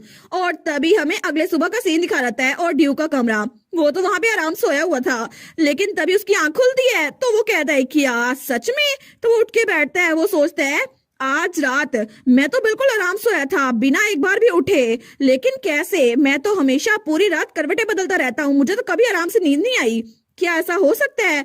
और तब वो हमारी हीरोइन के बारे में सोचता है। तो तब वो सोचता है मुझे अच्छे से याद है कि उस वक्त मेरी बॉडी में जो माना था ना, ऐसा लग रहा था जैसे वो उसकी बॉडी में जा रहा है। लेकिन तब जब मैं उसके करीब था तो मुझे बहुत ज्यादा पुरसुकून महसूस हो रहा था। ऐसा लगता है कि मेरी पूरी लाइफ में मुझे वो वार्मथ महसूस नहीं हुई जो मैं उसके साथ था तब महसूस हुई थी। और मैंने सुना था कि एक लड़की जो कि आपके साथ माना शेयर कर सकती है वो एग्जिस्ट करती होगी, पर मुझे लगा था ये सिर्फ किस्से कहानियों में होगा। लेकिन इसका मतलब है कि लेडी जिनके साथ मेरी शादी हुई है असल में वो मेरी सेवियर हो सकती हैं। लेकिन अगर ऐसा ही है ना, तो तब थोड़ी देर बाद वो उसके साथ बैठा हुआ था। तो तब वो कहता है मैडम मैं अपने अल्फाज दोबारा नहीं दोहराऊंगा, प्लीज वापस कैपिटल में लौट जाएं अभी की अभी। तो हमारी और सोचती है क्या कैपिटल में, लेकिन मैं तो इससे बात करने के लिए आई थी ना। तो हमारी एनट कहती है क्या, लेकिन क्यों, मुझे वजह तो बताए। तो हमारा हीरो सोचता है क्योंकि मैं नहीं चाहता कि मेरी वजह से किसी और को नुकसान पहुंचे, और अगर हम दोनों के दरमियान बॉन्ड कायम हो गई तो फिर ये बहुत ज्यादा मुश्किल होगा कि मैं इनके बगैर रह सकूं। इसी वजह से मैंने पूरी जिंदगी किसी लड़की को हाथ नहीं लगाया। लेकिन अगर मेरी वजह से इनको मसला हुआ तो हमारा कहती है मैं आपकी वाइफ हूँ योर ग्रेस, ब्लैनहम मेरा भी घर है, तो आखिर आप मुझे यहाँ से जाने के लिए क्यों कह रहे हैं। तो ड्यूक कहता है आपकी कैरेज कल सुबह चली जाएगी, प्लीज अपनी चीजें प्रिपेयर करवा लीजिएगा, मैं आपके साथ गार्ड भी भेजूंगा। तो हमारी हीरोइन को तो बड़ा गुस्सा आ रहा था। वो सोचती है क्या लगता है इसको ये चीज काम कर जाएगी। वो कहती है मैं भी आपसे डिवोर्स चाहती हूँ योर ग्रेस। तो ड्यूक बिल्कुल पास हो गया था। वो कहता है क्या, हमारी कहती है बिल्कुल, लेकिन मुझे वो डाइवोर्स अभी नहीं चाहिए, प्लीज 1 साल का इंतजार कर ले, उसके बाद मैं सच में चली जाऊंगी। ड्यूक कहता है बिल्कुल भी नहीं। वो सोचती है ये तो बहुत ज्यादा जिद्दी है। लेकिन वो कहती है क्या आप मुझे इसलिए वापस भेज रहे हैं क्योंकि आप किसी और लड़के से शादी करना चाहते हैं, शायद रोंडोरस की प्रिंसेस से, है ना। तो ड्यूक कहता है क्या, वो सोचती है देखा मैंने सही निशाना लगाया है, ये ऐसा ही करना चाहता है। तो वो कहती है अनफॉर्चुनेटली योर ग्रेस मेरी कोई इंटेंशन नहीं है कि मैं कहीं भी जाऊं, और वैसे भी अगर आपने मुझे कैपिटल भेजा ना तो मैं सबसे कहूंगी कि हम दोनों ने वेडिंग नाइट इकट्ठे गुजार ली है, और सब फिर आप पे शक करेंगे कि आपने अपनी वाइफ को वापस क्यों भेज दिया। तो ड्यूक कहता है क्या, वो तो ब्लश करने लग गया था। वो कहता है आखिर आप ऐसा झूठ क्यों बोलेंगी, क्या आप में कोई शर्म नहीं है मैडम। तो हमारी कहती है मैं तो बस डेस्परेट हूँ, तो प्लीज मुझे यहाँ 1 साल के लिए रुकने देना। तो ड्यूक कहता है जितना मर्जी टाइम हो ये इशू नहीं है, असल में मैं आपके साथ ऑनेस्ट हूँगा, असल में मेरे डैड का कर्ज मुझे भी मिल चुका है, और इसकी वजह से अगर मैं किसी लड़की के टच में आया तो फिर उसको बहुत ज्यादा तकलीफ होगी और आखिर में वो मर भी सकती है। और इसी वजह से मैं चाहता हूँ कि आप मुझसे दूर रहे, क्योंकि कल भी आप बिल्कुल मरने वाली थी मेरी वजह से। तो अपने लिए प्लीज यहाँ से चली जाएं। हमारे सोचती है क्या क्या सच में ये मुझे अपनी फैमिली के कर्ज के बारे में बता रहा है? लेकिन तब वो कहता है इस सीक्रेट के बारे में सिर्फ कुछ ही लोग को पता है, तो मैं चाहता हूँ आप इस बात को सीक्रेट रखें। हमारे सोचती है इसका मतलब है कि ये अपने दुश्मन की बेटी को ये सच बता रहा है, लेकिन ओरिजिनल स्टोरी में तो इसने कभी भी किसी को ये बात नहीं बताई थी सिवाय सेंटस के, क्योंकि सेंटस की वजह से इसकी बीमारी ठीक हो रही थी। लेकिन फिर भी कल जब मैं इसके इतने ज्यादा करीब थी ना, तो मुझे बिल्कुल कुछ अलग महसूस नहीं हुआ। इनफैक्ट मुझे तो लगा था कि मैं इसको अच्छे से जान सकती हूँ। तो वो कहती है योर ग्रेस, मैं तो कल बिल्कुल ठीक थी। तो ड्यूक कहता है क्या? तो हमारी एनेट कहती है मुझे कल रात बिल्कुल भी पेन फील नहीं हुई थी, और इसी वजह से मैं आपको बता रही हूँ कल रात तो मुझे अच्छा लगा था, जैसे आपकी पावर्स मेरे अंदर आ गई हो। तो ड्यूक कहता है क्या? वो कहता है नहीं नहीं, मेरा ये मतलब नहीं था असल में। लेकिन हमारी और सोचती है आखिर ये ब्लश क्यों कर रहा है, क्या ये एम्बेरस हो रहा है? लगता है कि ड्यूक बड़ा इनोसेंट है। लेकिन वो कहती है मुझे पता है कि आप भी मुझे पसंद नहीं करते। तो ड्यूक कहता है नहीं नहीं, ऐसी बात नहीं है। तो हमारी हीरोइन कहती है आपने अपनी जगह किसी और आदमी को वहां भेजा था, और आपने वेडिंग के बाद भी मुझसे मिलने से मना कर दिया था। तो ड्यूक कहता है अच्छा वो कहती है फिर भी आपको पता है कि कर्ज मुझ पे इफेक्ट नहीं करता, लेकिन अभी तक आप मुझे वापस भेजने की कोशिश कर रहे हैं। तो तब तो वो रोने की एक्टिंग कर रही थी। वो कहता है नहीं नहीं, ये बात नहीं है। तो हमारी हीरोइन तो जमीन पे बैठ गई थी। वो कहती है अगर मैं वापस गई ना, तो सबको लगेगा मैं एक ऐसी लड़की हूँ जिसको उसके हस्बैंड ने भाई भेज दिया है, और कोई भी मुझे अपनाएगा नहीं। मैं तो कहीं भी जाने काबिल नहीं बचूंगी। वो बेचारी तो उसके सामने पूरी एक्टिंग कर रही थी। वो कहता है मैडम, लेकिन तब वो तो उसके सामने झूठे झूठे आंसू भी बहा रही थी। तो हमारा हीरो सोचता है नहीं, मुझे इनको तकलीफ नहीं देनी चाहिए। तो ड्यूक कहता है ठीक है, जैसा आप चाहे वैसा करे, लेकिन मैंने जो वार्निंग आपको दी है ना, मेरे सीक्रेट के बारे में किसी को पता नहीं चलना चाहिए। तो हमारी हीरोइन फ्रीज हो गई थी। लेकिन तभी उसको अपना रुमाल देते हुए कहता है प्लीज अब रोना बंद करें, मुझे आपका रोना अच्छा नहीं लग रहा। लेकिन तभी हमारी हीरोइन उसको देखती है और उसके हाथ से वो रुमाल पकड़ लेती है। वो कहती है ठीक है, और तब स्माइल करती है। तो ड्यूक सोचता है अभी थोड़ी देर पहले तो ये रो रही थी, लेकिन वो कहती है ठीक है, मैं कभी भी आपको नुकसान नहीं पहुंचाऊंगी, और ना ही आपका राज किसी और को बताऊंगी। और अगर आपको मेरी वजह से कोई भी मसला हुआ ना, तो मैं अपना सामान पैक करूंगी और यहाँ से निकल जाऊंगी। लेकिन वो सोचता है सच में ये अपनी बात पूरी करेगी या फिर जिद्दी बन के रहेगी। लेकिन तब वो कहती है चले हम एक कॉन्ट्रैक्ट साइन करते हैं, और तब उन्होंने कॉन्ट्रैक्ट बनाना भी शुरू कर दिया था। ड्यूक कहता है सच में कॉन्ट्रैक्ट जरूरी है? वो कहती है ऑफ कोर्स, कॉन्ट्रैक्ट तो बहुत ज्यादा जरूरी होता है। लेकिन वो सोचती है मेरी पुरानी लाइफ में कॉन्ट्रैक्ट की अहमियत मुझे अच्छे से पता है, और कॉन्ट्रैक्ट के बगैर कोई चीज नहीं करनी चाहिए। लेकिन तभी उन्होंने कॉन्ट्रैक्ट बना भी लिया था। लोइस ब्लैनहम और एनेट फ्रेज वो एग्री करते हैं 1 साल के बाद डाइवोर्स ले लेंगे, और दोनों ने साइन भी कर दिया था। हमारे कहती है कि ये चलेगा। लेकिन तब वो कहती है ठीक है, थैंक यू सो मच, एक बार फिर से योर ग्रेस। तो ड्यूक वो ब्लश भी करा था, लेकिन थोड़ा परेशान भी था। तो तब उसका हाथ पकड़ता है। तो वो सोचता है सच में मुझे लगता है कि मुझे इसकी बात माननी पड़ेगी। लेकिन तभी उसके हाथ को देखता है और तब उसके हाथ पे किस करता है। फिर भी हमारी हीरोइन को कुछ नहीं होता। वो सोचती है अब तो मैं बिल्कुल पूरी यकीन हो गई हूँ कि इसकी वजह से मुझे बिल्कुल भी तकलीफ नहीं हो रही, और ऐसा लगता है कि ड्यूक के कर्ज का मुझ पे कोई भी असर नहीं होता। और तभी हमें अगले सुबह का सीन दिखा जाता है। तो वो तो गुनगुनाते हुए ड्यूक के कमरे की तरफ आ रही थी। वो सोचती है मैंने ड्यूक के साथ बात कर ली है ना, तो अब ऐसा लग रहा है कि जैसे मेरा मूड बिल्कुल ठीक हो गया है। हालांकि सिर्फ 1 साल की बात है, फिर भी वो मेट्स को कहती है गुड मॉर्निंग। तो मेट्स भी कहती है योर ग्रेस। तो तब वो सोचती है अगर ग्रैंड डचीज बिल्कुल एक गेस्ट की तरह रही ना, तो सर्वेंट उसकी रिस्पेक्ट नहीं करेंगे। वैसे भी मैं तो बिना कुछ किए पूरा दिन बोर होती रहती हूँ, तो मुझे लगता है कि मुझे थोड़ा सा यूजफुल काम करना चाहिए। इसकी वजह से अगर मेरे बारे में रूमर्स भी फैली ना, तो फिर भी कोई तो फायदा हो मुझे। वो कहती है ठीक है, मैं पूरी मेहनत करूंगी। और तभी वो ड्यूक के कमरे के सामने पहुंची थी, और ड्यूक के कमरे पे नॉक करते हुए कहती है योर ग्रेस। लेकिन वहां बिल्कुल खामोशी थी।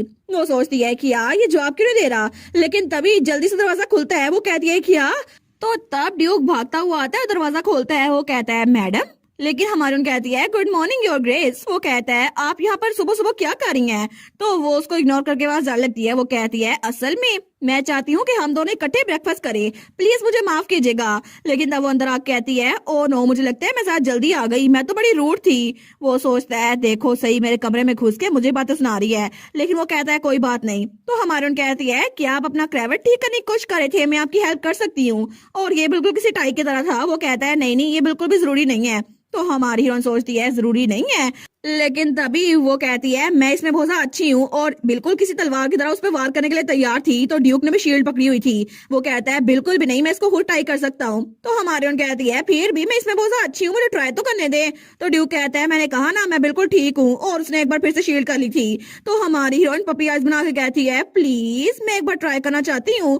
तो ड्यूक बेचारे को हार माननी पड़ती है, और तभी वो आगे होते हुए कहता है ठीक है अब आप खुश हैं। और तब हमारी हीरोइन वो भी खुश हो गई थी। वो कहती है जी जी बिल्कुल, मैं तो इसको परफेक्ट बना के रहूंगी। लेकिन तभी वो उसके करीब होती है और उसका क्रेविट ठीक करने लगती है। तो वो ड्यूक से कहती है ठीक है इतने टेंस मत होइएगा, मैं क्विक करूंगी, ठीक है जल्दी जल्दी इसको ठीक करती हूँ। लेकिन तब वो उसकी टाई सही कर रही थी। तो ड्यूक बेचारा वो कुछ बोल नहीं रहा था। लेकिन तभी उसकी नजर हमारी हीरोइन पे पड़ती है, तो उसको हमारी हीरोइन बड़ी प्यारी लग रही थी। और तभी उसके कान वो भी रेड हो गए थे। तो तब हमारी हीरोइन कहती है by the way your grace. तो वो कहता है जी।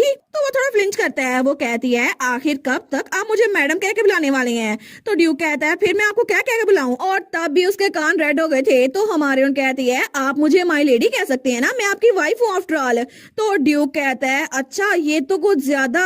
लेकिन हमारे उन कहती है अगर ये कुछ ज्यादा फॉर्मल हो रहा है तो आप मुझे मेरे नाम एनट से बुला सकते हैं, या फिर डार्लिंग भी कह सकते हैं। तो ड्यूक कहता है मैं आपको माई लेडी कहूंगा, ठीक है। वो कहती है ठीक है बहुत अच्छा है। लेकिन तब उसकी तरफ हाथ बढ़ाते हुए कहती है हम लोग इकट्ठे ब्रेकफास्ट करने के लिए चलें। लेकिन ड्यूक बेचारा तो तंग आ गया था अभी से। वो सोचता है अब मुझे इसके साथ ब्रेकफास्ट भी करना पड़ेगा, आखिर इससे मेरी जान क्यों नहीं छूटती। और थोड़ी देर बाद हमें डाइनिंग हॉल का सीन दिखा जाता है। तो तभी वो सर्वेंट कहते हैं गुड मॉर्निंग योर ग्रेस, आज का ब्रेकफास्ट है। लेकिन तभी हमारा हीरो और हमारी हीरोइन ड्यूक और डचेस इकट्ठे आते हैं बाजू में बाजू डालकर। तो वो लोग कहते हैं ड्यूक हिज ग्रेस सच में खुद यहाँ पर आए हैं ब्रेकफास्ट करने के लिए। वो कहते हैं सच में बाजू डाल के आए हैं। तो वहां पे तो शेफ भी हैरान हो गया था। लेकिन थोड़ी देर बाद वो लोग बाहर चले गए थे और ड्यूक और डचेस खाना खा रहे थे। लेकिन जब हमारी हीरो ने खाना खत्म कर लिया था ना, वो कहती है आज का खाना तो बड़ा मजेदार था हमेशा की तरह, आपका शेफ तो बहुत ज्यादा टैलेंटेड है। तो ड्यूक उसको देखते हैं। वो कहता है चलो अच्छी बात है कि ये आपकी टेस्ट के हिसाब से था। लेकिन तभी वहां पे डिजर्ट आता है जो कि केक था, और वो था स्ट्रॉबेरी केक जिसमें स्ट्रॉबेरीज भी लगी हुई थी। तो हमारी हीरोइन तो बड़े मजे ले लेके खा रही थी। वो कहती है यम्मी। ड्यूक कहता है कि आपको केक पसंद है। वो कहती है केक तो मुझे पसंद है, वो तो लवली है, लेकिन स्ट्रॉबेरीज वो तो डिवाइन लगती हैं, ब्लेनहम की स्ट्रॉबेरीज तो बिल्कुल अनमैच्ड है। तो ड्यूक कहता है ये हमने रोंडोरो से इंपोर्ट की हैं। तो हमारे कहती है अच्छा रोंडोरो से, मैं भी उस जगह जाना चाहूंगी, मैंने सुना था कि वहां पर जो ब्यूटी है ना ब्रेड टेकिंग है। मैं भी आपकी शादी पे अगले साल में जाऊं। लेकिन ड्यूक तो पानी पी रहा था, उसके मुंह से पानी निकल जाता है। वो कहता है माय लेडी। तो हमारे कहती है नहीं मैं तो मजाक करी थी। और ग्रेस वो सोचती है इसको तंग करने में कितना मजा आता है ना इसके रिएक्शन देखने में। हमें थोड़ी देर बाद हमारी हीरोइन दिखा जाती है जो कि वहां से टहल रही थी। वो सोचती है पूरा दिन ड्यूक के आगे पीछे फिरने के बावजूद भी ना मेरे पास बड़ा फ्री टाइम बचा हुआ है, लेकिन फिर भी मुझे तो अपनी ओल्ड लाइफ की याद आ रही है जब मैं मीटिंग और डेडलाइन में फंसी होती थी। लेकिन यहाँ पे तो बस चाय पियो और वॉक करो और कुछ भी नहीं है करने को। लेकिन तभी पीछे से कोई उसको बुलाता है। वो कहती है मिस्टर वाइटली, वहां पे बटलर था। वो कहता है हिज ग्रेस गार्डन में दोपहर में वॉक करते हैं। तो वो कहती है क्या। वो सोचती है एक मिनट, मिस्टर वाइटली क्या मुझे ये कह रहे हैं कि मैं उनके साथ जाके वॉक करूं। वो तो बड़ी खुश हो गई थी। और तब वो सोचती है मिस्टर वाइटली तो उन कुछ लोगों में से हैं जिनको ड्यूक के कर्ज के बारे में पता है, और इसी वजह से उनको पता होगा कि मुझ पे उसका इफेक्ट नहीं होता, शायद इसी वजह से वो मेरी हेल्प कर रहे हैं। और बटलर आप तो बेस्ट है। तो तभी थोड़ी देर बाद वो कपड़े बदल के बाहर आ गई थी। लेकिन तभी उसे थोड़ी देर ढूंढने के बाद ड्यूक मिल भी गया था, और वहां पे ड्यूक खड़ा हुआ था, लेकिन बड़ा ही हैंडसम लग रहा था उसको। वो कहती है योर ग्रेस। तो ड्यूक उसकी तरफ देखते हैं। वो कहती है वाओ आपको यहाँ मिलना तो बड़ा कोइंसिडेंस है, मैं भी यहाँ वॉक करने निकली थी। तो ड्यूक कहता है हाँ बड़ा इत्तेफाक था। लेकिन तभी वो दोनों इकट्ठे वॉक कर रहे थे। वो कहती है अच्छा तो शायद ये कर्ज की वजह से है, लेकिन क्या आपके इर्द गिर्द कोई अटेंडेंट नहीं होता। वो कहता है नहीं, मुझे दूसरे लोग का अपने आप को टच करना बिल्कुल अच्छा नहीं लगता। तो हमारे कहती है अच्छा, लेकिन वो सोचती है अगर आपके टच करने से दूसरा इंसान मर जाए तो फिर ये अच्छा ही होगा कि आपको कोई टच ना करे। लेकिन वो उसको देखकर सोचती है ये कितना ऑफुल होगा ना, हर बार ये बात अपने तक रखना। लेकिन तभी वो ड्यूक को देखती है तो वो अपने क्रेविट को ठीक करा था। वो कहती है आपका क्रेविट तो थोड़ा लूज हो गया योर ग्रेस। ड्यूक कहता है हाँ सुबह मैंने ट्रेनिंग की थी ना तो कपड़े बदले थे इसी वजह से। वो कहती है दिखाई ना मैं इसको फिक्स कर देती हूँ। और ड्यूक के कहे बगैर इसका क्रेविट ठीक करने लगती है। वो कहती है आपने तो बिल्कुल वैसे बांधा है जैसे मैंने सुबह बांधा था। ऐसा लगता है कि आपकी बड़ी शार्प आई है। तो ड्यूक कहता है नहीं, मैंने इसको दोबारा नहीं बांधा, मैंने तो बस नोट को अंडू ही नहीं किया था। वो कहती है क्या अंडू नहीं किया था? मतलब ये जैसा था बिल्कुल वैसे ही था। वो सोचती है इसका मतलब है कि आपने इसको बिल्कुल वैसे ही उतारा और वैसे ही पहन लिया ताकि ये खराब ना हो जाए। लेकिन अगर आपको ये इतना पसंद आया था तो मुझे बता देते कि आपको मेरा क्रेवेट बांधना इतना अच्छा लगता है। वो कहता है नहीं, बस बात यह है कि आपने बड़ी केयर से बांधा था और इसीलिए मुझे अच्छा नहीं लगा था कि आपने इतनी मेहनत से जो चीज की है मैं उसको खराब कर दूं। तो हमारी हीरोइन स्माइल करती है। वो कहती है कोई बात नहीं, आप इसको अनटाई कर सकते हैं क्योंकि मैं कभी भी आपके लिए दोबारा से क्रेवेट बांध सकती हूँ। लेकिन ड्यूक उसको देखते हैं और उसकी बात सुन के वो बेचारा तो फिर से ब्लश करने लग गया था। लेकिन हमारी हीरोइन सोचती है ये कितना अडोरेबल है ना, मुझे लगता है कि मैं इसके साथ क्लोज हो जाऊंगी और अगर मैं इसकी क्लोज हुई ना तो मैं इसकी ये साइड हमेशा देख सकती हूँ।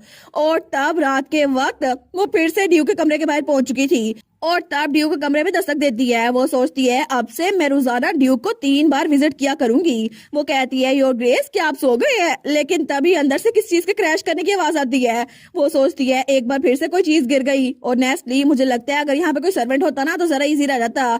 लेकिन तभी ड्यूक भागता हुआ आता है, दरवाजा खोलता है। वो कहता है माई लेडी क्या कोई काम था? तो हमारून कहती है बिल्कुल भी नहीं, मुझे लगा मैं आपसे मिलने के लिए आऊंगी तो हमारी दोस्ती हो जाएगी, लेकिन आपका दिल नहीं है ना मुझे यहाँ से भगाने का। तो वो कहता है क्या, लेकिन ये सब कुछ हमारे दिल में सोच रही थी। वो सोचती है मैं ये सब कुछ इसे नहीं कह सकती ना। वो कहती है नहीं नहीं कुछ भी अर्जेंट नहीं है, मैं तो बस आपको गुड नाइट कहने के लिए आई थी, क्या मैं अंदर आ सकती हूँ? तो ड्यूक दरवाजा बंद करते हुए कहता है नहीं, मैंने अभी प्रॉपरली ड्रेस नहीं किया हुआ तो मैं आपको अंदर आने की इजाजत नहीं दे सकता। लेकिन तभी ड्यूक का दरवाजा बंद करते करते हमारी हीरोइन अंदर पाँव रख देती है। वो कहती है ऐसा नहीं है ना कि आपने बिल्कुल ही कपड़े ना पहने हो, वैसे भी हम लोग हस्बैंड एंड वाइफ हैं तो कोई बात नहीं, मैं बस आपसे थोड़ी देर के लिए बात करना चाहती हूँ और क्या मैं थोड़ी देर के लिए अंदर नहीं आ सकती? तो ड्यूक कहता है वेल ये फिर भी इनअप्रोप्रिएट होगा क्योंकि 1 साल बाद हमें अलग होना है तो फिर आपको यहाँ नहीं आना चाहिए। तो ड्यूक दिल में सोचता है क्या इसको समझ नहीं आ रही, ऐसे किसी लड़की के कमरे में नहीं चले जाना चाहिए। तो हमारी हीरोइन कहती है बाहर तो बहुत ज्यादा ठंड है, क्या मैं थोड़ी देर के लिए अंदर नहीं आ सकती? मैं बस थोड़ी देर बैठूंगी और फिर चली जाऊंगी। तो ड्यूक कहता है नहीं बिल्कुल भी नहीं। वो कहती है मैं कसम खाती हूँ सच में। तो ड्यूक सोचता है ये कितनी जिद्दी है ना, लेकिन वो सोचता है ठीक है बस थोड़ी देर के लिए। लेकिन थोड़ी देर बाद ही ड्यूक वहाँ बेड पे लेटा हुआ था और हमारी एनेट वहाँ सोफे पे बैठ के उसका हाथ पकड़े हुए थी। वो कहती है प्लीज रिलैक्स करे ड्यूक, मैं आपको खा नहीं जाऊंगी। लेकिन ड्यूक बेचारा वो तो कोई रिएक्शन दे ही नहीं पाता। वो सोचता है इसने तो थोड़ी देर रुकना था ना, लेकिन आखिर अब इसने मेरा हाथ क्यों पकड़ा हुआ है, आखिर ये यहाँ चली क्यों नहीं जाती? और तब हमें बताया जाता है कि थोड़ी देर पहले हमारी एनेट वहां पर कैसे पहुंची थी। तो जब उसके कमरे में आई थी ना तो वो सोचती है अच्छा तो ये है ड्यू का कमरा, लेकिन पहले जब मैं यहाँ पर आई थी ना तब तो मैं यहाँ पर देख नहीं पाई थी क्योंकि पहले जब मैं आई थी ना तो सिचुएशन बड़ी ऑकवर्ड हो गई थी, इसी वजह से मैंने ड्यू का कमरा नहीं देखा। लेकिन अब ड्यू का कमरा जब मैं देख रही हूँ तो ये तो बिल्कुल आम सा कमरा है, यहाँ पे कोई डेकोरेशन भी नहीं है। वो कहती है अच्छा तो योर ग्रेस आप सो रहे थे क्या, मैंने आपके रेस्ट को डिस्टर्ब किया? वो कहता है नहीं, लेकिन हमारे ऑन बेड पे बैठते हुए कहती है तो फिर यहाँ पे आके बैठ जाए ना, मैं आपको सुला देती हूँ। तो ड्यूक कहता है क्या? वो कहती है प्लीज यहाँ पर आके लेट जाए ना। तो ड्यूक बेचारा तो बिल्कुल शौक रह गया था। वो कहता है क्या आप तो थोड़ी देर के लिए आई थी ना तो आखिर मुझे यहाँ पे लेटा क्यों रही हैं, आपने अभी क्या बोला? तो हमारून कहती है मैंने कहा मैं आपको सोने में हेल्प करूंगी और मैंने आपको जगाया था ना तो इसलिए मैं रिस्पॉन्सिबल हूँ इस चीज की, और वैसे भी मैं लोगों को सुलाने में बड़ी अच्छी हूँ। वो सोचती है मेरी पुरानी लाइफ में जब भी मैं मीटिंग के लिए कोई भी पॉइंट पेश करती थी ना तो मेरे सामने वाले एग्जीक्यूटिव वो तो आराम सो जाते थे। लेकिन ड्यूक कहता है तुमने मुझे कोई बच्चा समझ रखा है जो तुम मुझे सुलाओगी? वो कहती है नहीं नहीं असल में बात ये है। वो सोचती है मुझे पता है कि अपनी पेन की वजह से कर्ज की वजह से आराम सो नहीं पाता, लेकिन स्टोरी के हिसाब से जब भी सेंटेंस इसके पास होती थी ना तो ड्रैगन का माना वो कम हो जाता था जिसकी वजह से ये आराम से हो सकता था।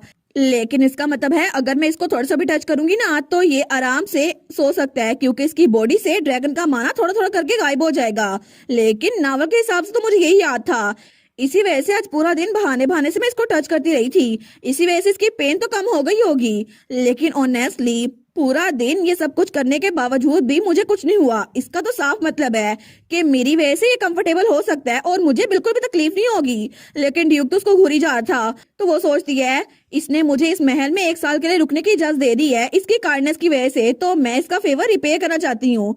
तो हमारी हीरोइन कहती है जब तक आप यहाँ पे आके लेट नहीं जाते योर ग्रेस, मैं यहाँ से बाहर नहीं जाऊंगी। और अगर किसी सर्वेंट को मिसअंडरस्टैंडिंग हो गई ना तो फिर गलत मत समझिएगा। वो कहता है मिसअंडरस्टैंडिंग? वो कहती है बिल्कुल, आपको डर है ना कि लोगों को लगेगा हम असल में हस्बैंड एंड वाइफ की तरह रह रहे हैं। वो कहता है माई लेडी, आखिर आप इतनी जिद्दी कैसे हो सकती हैं? तो हमारी हीरोइन मासूम शर्मनाक कहती है इसका मतलब है हम मना कर देंगे। तो ड्यूक अपना सर पकड़ते हुए कहता है ऑफ कोर्स मैं मना कर दूंगा। लेकिन थोड़ी देर बाद ही वो वहां पर लेट गया था उसकी बात मानकर। लेकिन तब वो कहता है आपको पता है ना कि मैं एक नाइट हूँ जिसको तलवार चलानी आती है, तो कोई भी बेवकूफी मत कीजिएगा। तो हमारी कहती है आपने मुझे समझ के रखा है, मैं कोई बेवकूफी नहीं करूंगी।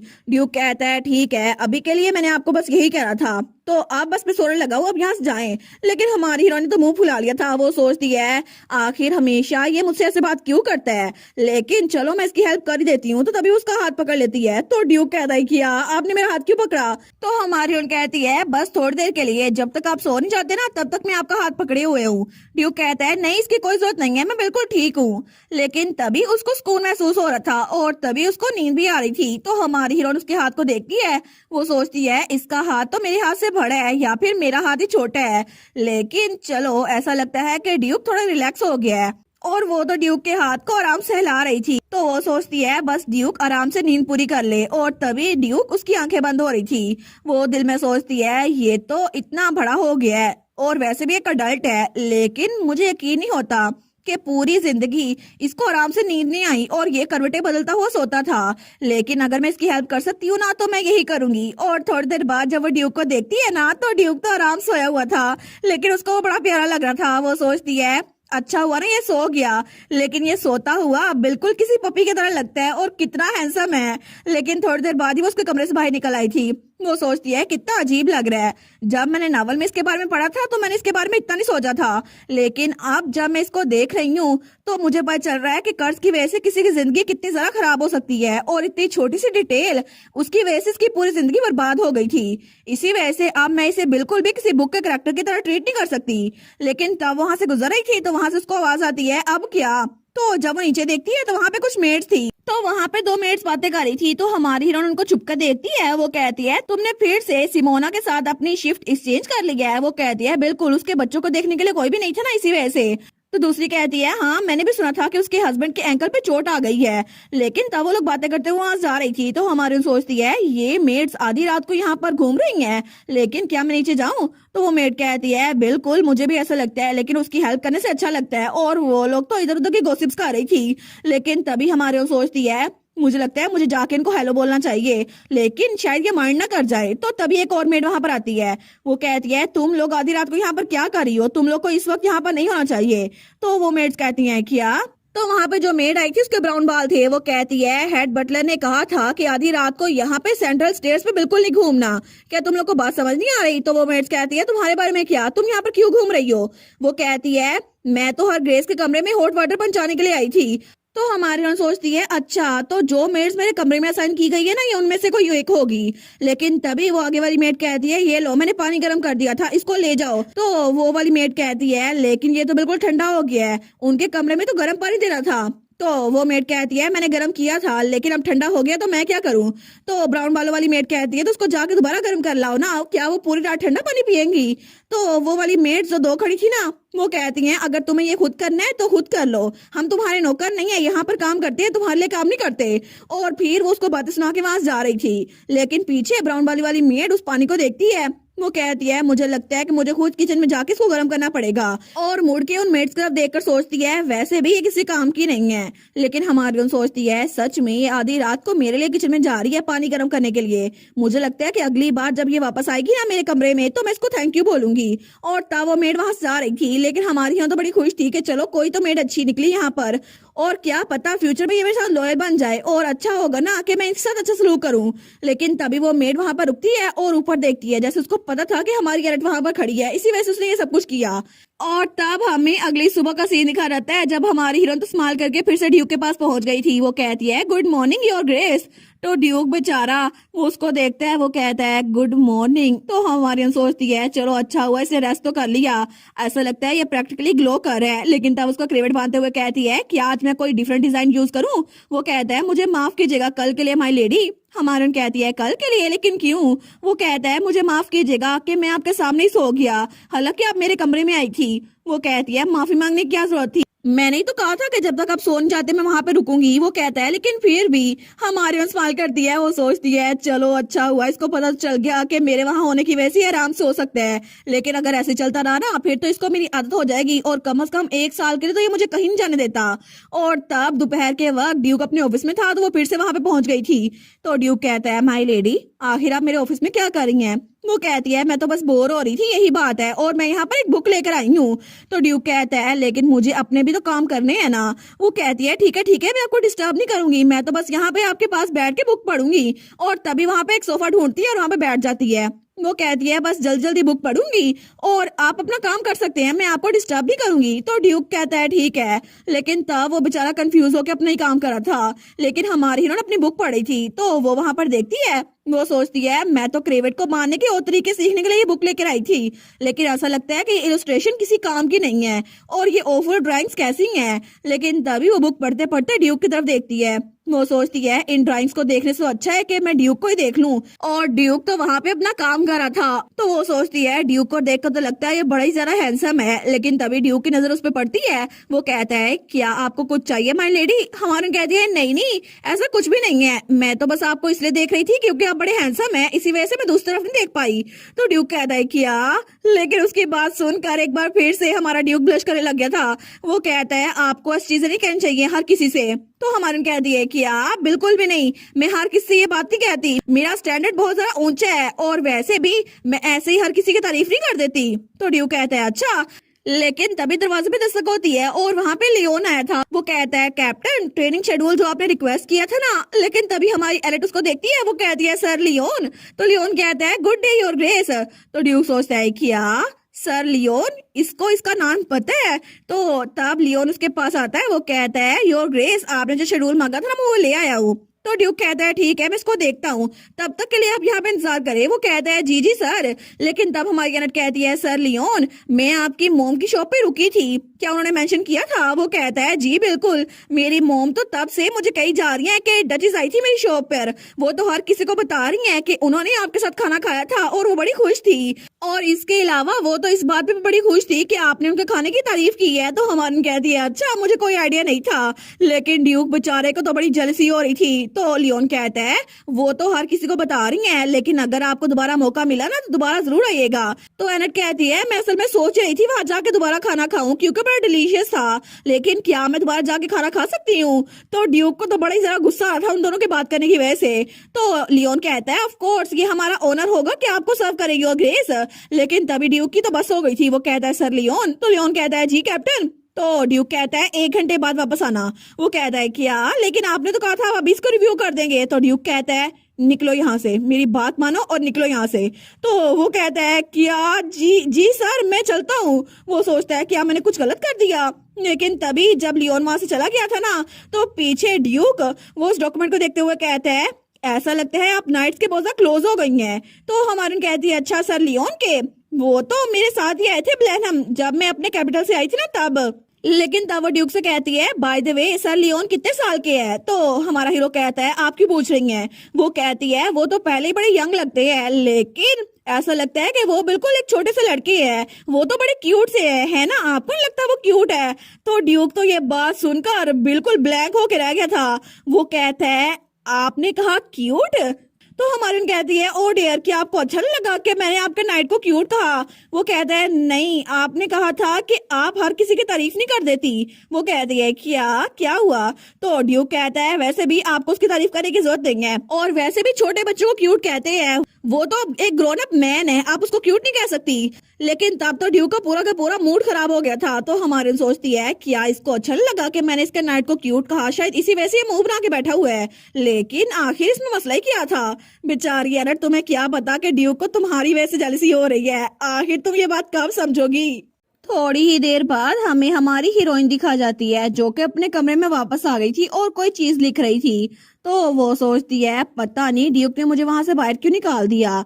तो थोड़ी देर पहले ड्यूक ने कहा था मुझे लगता है अब मुझे चलना होगा, वैसे भी शाम तक मुझे बहुत ज्यादा काम है तो मैं देर से लौटूंगा। वो सोचती है वो तो अचानक से वहां चला गया, पता नहीं मैं तो उस इंसान को समझ ही नहीं पाती। तो वो सोचती है शायद वो हमेशा से इतना कोल्ड था या फिर सिर्फ बात करने में इतना बुरा है। लेकिन उसने कहा था आप तो हर किसी से इतने आराम से हर एक बात कह देती हैं। लेकिन उस वक्त तो वो कितना क्यूट लग रहा था ना, और मैं तो सच में इस बात को मानती हूँ कि ड्यूक का आउटफिट आज तो उस पर बड़ा अमेजिंग लग रहा था। वो तो बिल्कुल परफेक्ट एग्जाम्पल है एलिगेंस की। वो तो उसी को सोच के इमेजिन किए जा रही थी। वो सोचती है लेकिन फिर भी अगर उसकी स्लीव्स फुल होती ना तो जरा अच्छा लगता। मैं भी उस हिसाब से यहाँ का फैशन थोड़ा बदला हुआ है, लेकिन मैं भी तो कैपिटल में सिर्फ एक ही लड़के को जानती थी जो मेरा भाई था, इसी वजह से मुझे कैपिटल के फैशन का भी इतना पता नहीं है। लेकिन तभी वो सोचती है अरे हाँ मेरा भाई, उसने मुझे इतना एक्सपेंसिव गिफ्ट दिया था, मैं तो उसके बारे में भूल ही गई, उसको थैंक यू भी नहीं बोला। लेकिन तब वो सोचती है मुझे उसके लिए लेटर लिखना होगा, अब मुझे टाइम मिला है तो मे बी वो इसको अप्रिशिएट ना करे, लेकिन करने के लिए ये अहम चीज है। तो वो लेटर लिखना शुरू करती है। डियर फेडिन, आखिर तुम कैसे हो? थैंक यू उन जूल्स के लिए, वो बड़े खूबसूरत थे और मैं इसको अप्रिशिएट करती हूँ, लेकिन क्या तुम खुद आके मुझे नहीं दे सकते थे? मैं कुछ ज्यादा तो नहीं मांग रही थी, फिर भी तुमने एक बॉक्स मुझे भेजा, वो भी एक सर्वेंट के हाथों। लेकिन तभी वो लिखते लिखते रुक जाती है। वो सोचती है कि आखिर मैं क्या ही लिख रही हूँ, नहीं नहीं ये तो बड़ा एग्रेसिव लग रहा है। तो तब उस लेटर को फेंकते हुए कहती है एक बार फिर से ट्राई करती हूँ, और तब वो लिखने लगती है टू लॉर्ड फेडिन phrase, thank you so much ये प्रिटेंड करने के लिए कि आपने नोटिस नहीं किया मैं भाग रही हूँ, और मुझे नहीं पता कि आपको ये कैसे पता चला। लेकिन तभी वो फिर से फ्रीज हो गई थी। वो सोचती है मैं बार बार वो क्यों लिख रही हूँ जो मैं लिखना नहीं चाहती, आखिर मैं अपने आप को क्यों टॉर्चर कर रही हूँ। और वो वहां पर उस लेटर को फेंक देती है। लेकिन तभी वहां पर कोई आता है, वहां पर केक और डिजर्ट लेकर। तो वो वही मेड थी। वो कहती है योर ग्रेस, मैं आपके लिए आफ्टरनून स्नैक लेकर आई हूँ। वो कहती है अच्छा, लेकिन वो सोचती है ये तो वही लड़की है ना जो कि कल मेरे लिए पानी गर्म करके लेके आई थी। तो तब हमारी हीरोइन वहां पे डिजर्ट को देखती है। वो कहती है ओ माय ये तो देखने में बड़े लवली लग रहे हैं। वो कहती है इधर लो तुम भी इसको खा लो। तो वो मेड कहती है सच में? हमारी कहती है बिल्कुल। वो कहती है थैंक यू योर ग्रेस।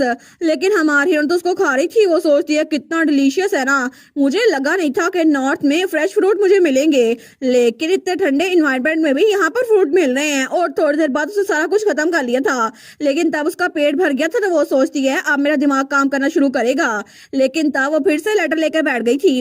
वो सोचती है सबसे पहले मैं उसको ग्रीट करूंगी और उसके बाद मैं फिगर आउट करूंगी कि आखिर मुझे कहना क्या है। तो तब वो मेड कहती है माय लेडी, यहाँ पे जो सारे के सारे पेपर्स हैं क्या मैं इनको डिस्कार्ड कर दूं? वो कहती है बिल्कुल प्लीज करो। और तब वो मेड थोड़ी देर बाद उस कमरे से बाहर निकली थी, लेकिन तभी वो सारे के सारे पेपर फेंकने के बजाय अपनी जेब में रख लेती है, जैसे उसे उन पेपर से कुछ काम था। लेकिन तब रात के वक्त हमें ड्यूक का महल दिखा जाता है। तो तब वो फिर से ड्यूक के कमरे के बाहर पहुंच गई थी। तो वो फिर से दरवाजे पे दस्तक देते हुए कहती है योर ग्रेस मैं यहाँ पर आ गई हूँ। तो ड्यूक दरवाजा खोलता है जैसे उसी का इंतजार कर रहा था। हमारी कहती है क्या, लेकिन तभी उसको अंदर नहीं आने देता और दरवाजे के बाहर खुद ही खड़ा हो रहता है। वो कहती है योर ग्रेस। तो ड्यूक कहता है आज मैं आपको पहले कुछ कहना भूल गया था, असल में मुझे अच्छा नहीं लगता कि आप रात को मेरे पास आया करें, इसी वजह से अगर रूमर्स फैली ना कि आप रात को मेरे कमरे में आती हैं तो बिल्कुल भी अच्छा नहीं होगा, तो आप यहाँ पर मत आया करें। हमारी कहती है क्या सच में? लेकिन इससे क्या ही बुरा हो जाएगा, हम दोनों हस्बैंड एंड वाइफ हैं। वो कहता है हस्बैंड एंड वाइफ जो 1 साल में डाइवोर्स लेने वाले हैं, और वैसे भी मैं समझ सकता हूँ आपकी गुडविल को, लेकिन मैं चाहता हूँ कि आप मेरी जिंदगी में दखलंदाजी मत करें। हमारी कहती है लेकिन क्या मैं आपको अनकंफर्टेबल कर रही हूँ? तो वो थोड़ा फ्लिंच होता है। वो कहता है बिल्कुल भी नहीं, और वैसे भी मैं अकेला भरा हुआ हूँ और मुझे अकेले रहने में कोई मसला नहीं है, और इसी वजह से मैं आगे भी ऐसे ही रहना चाहता हूँ। हमारून कहती है लेकिन जब तक मैं रात को आपको विजिट ना करूँ क्या ये ठीक रहेगा? तो ड्यूक कहता है नहीं नहीं मेरा ये मतलब नहीं था। लेकिन तब वो बात पूरी किए बगैर ही दरवाजा बंद करने लगता है। वो कहता है ठीक है गुड नाइट माय लेडी, और उसके बाद दरवाजा बंद कर देता है। तो हमारी हीरोइन तो बाहर खड़ी रह गई थी। वो सोचती है क्या उसने मुझसे बात भी नहीं की और दरवाजा बंद कर लिया, लेकिन आज तो मैं उसके हाथ को मसाज करने के लिए ऑयल भी लेकर आई थी। और तब ड्यूक बेचारा वो जब दरवाजा बंद करता है ना तो वो सोचता है ओ नो मैंने फिर से उनसे बहुत ज़्यादा बात कर ली। मुझे उनको पहले ही कर्ज के बारे में नहीं बताना चाहिए था। और तभी वो अपने मेज के पास आता है जहाँ पे एक लेटर पड़ा हुआ था। लेकिन तब उस लेटर को पढ़ते हुए सोचता है ये सब कुछ तो थोड़ी देर पहले हुआ था। और तभी उसके पास फेरल आया था।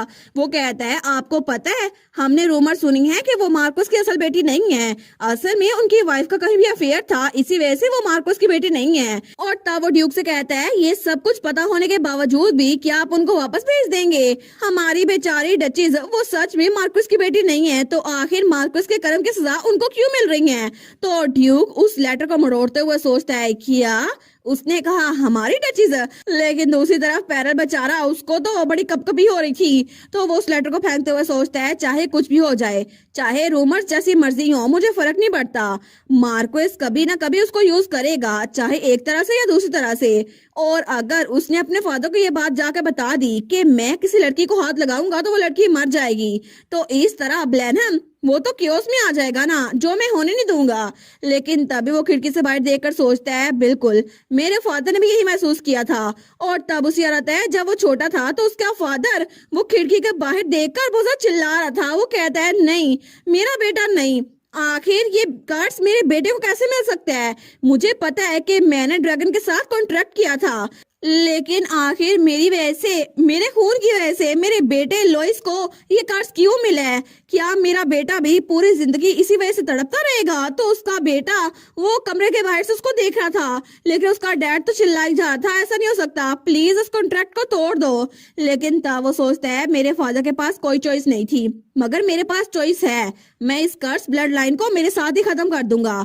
ना ही मैं किसी लड़की के साथ रहूंगा और ना ही मैं अपनी नस्ल को आगे बढ़ाऊंगा।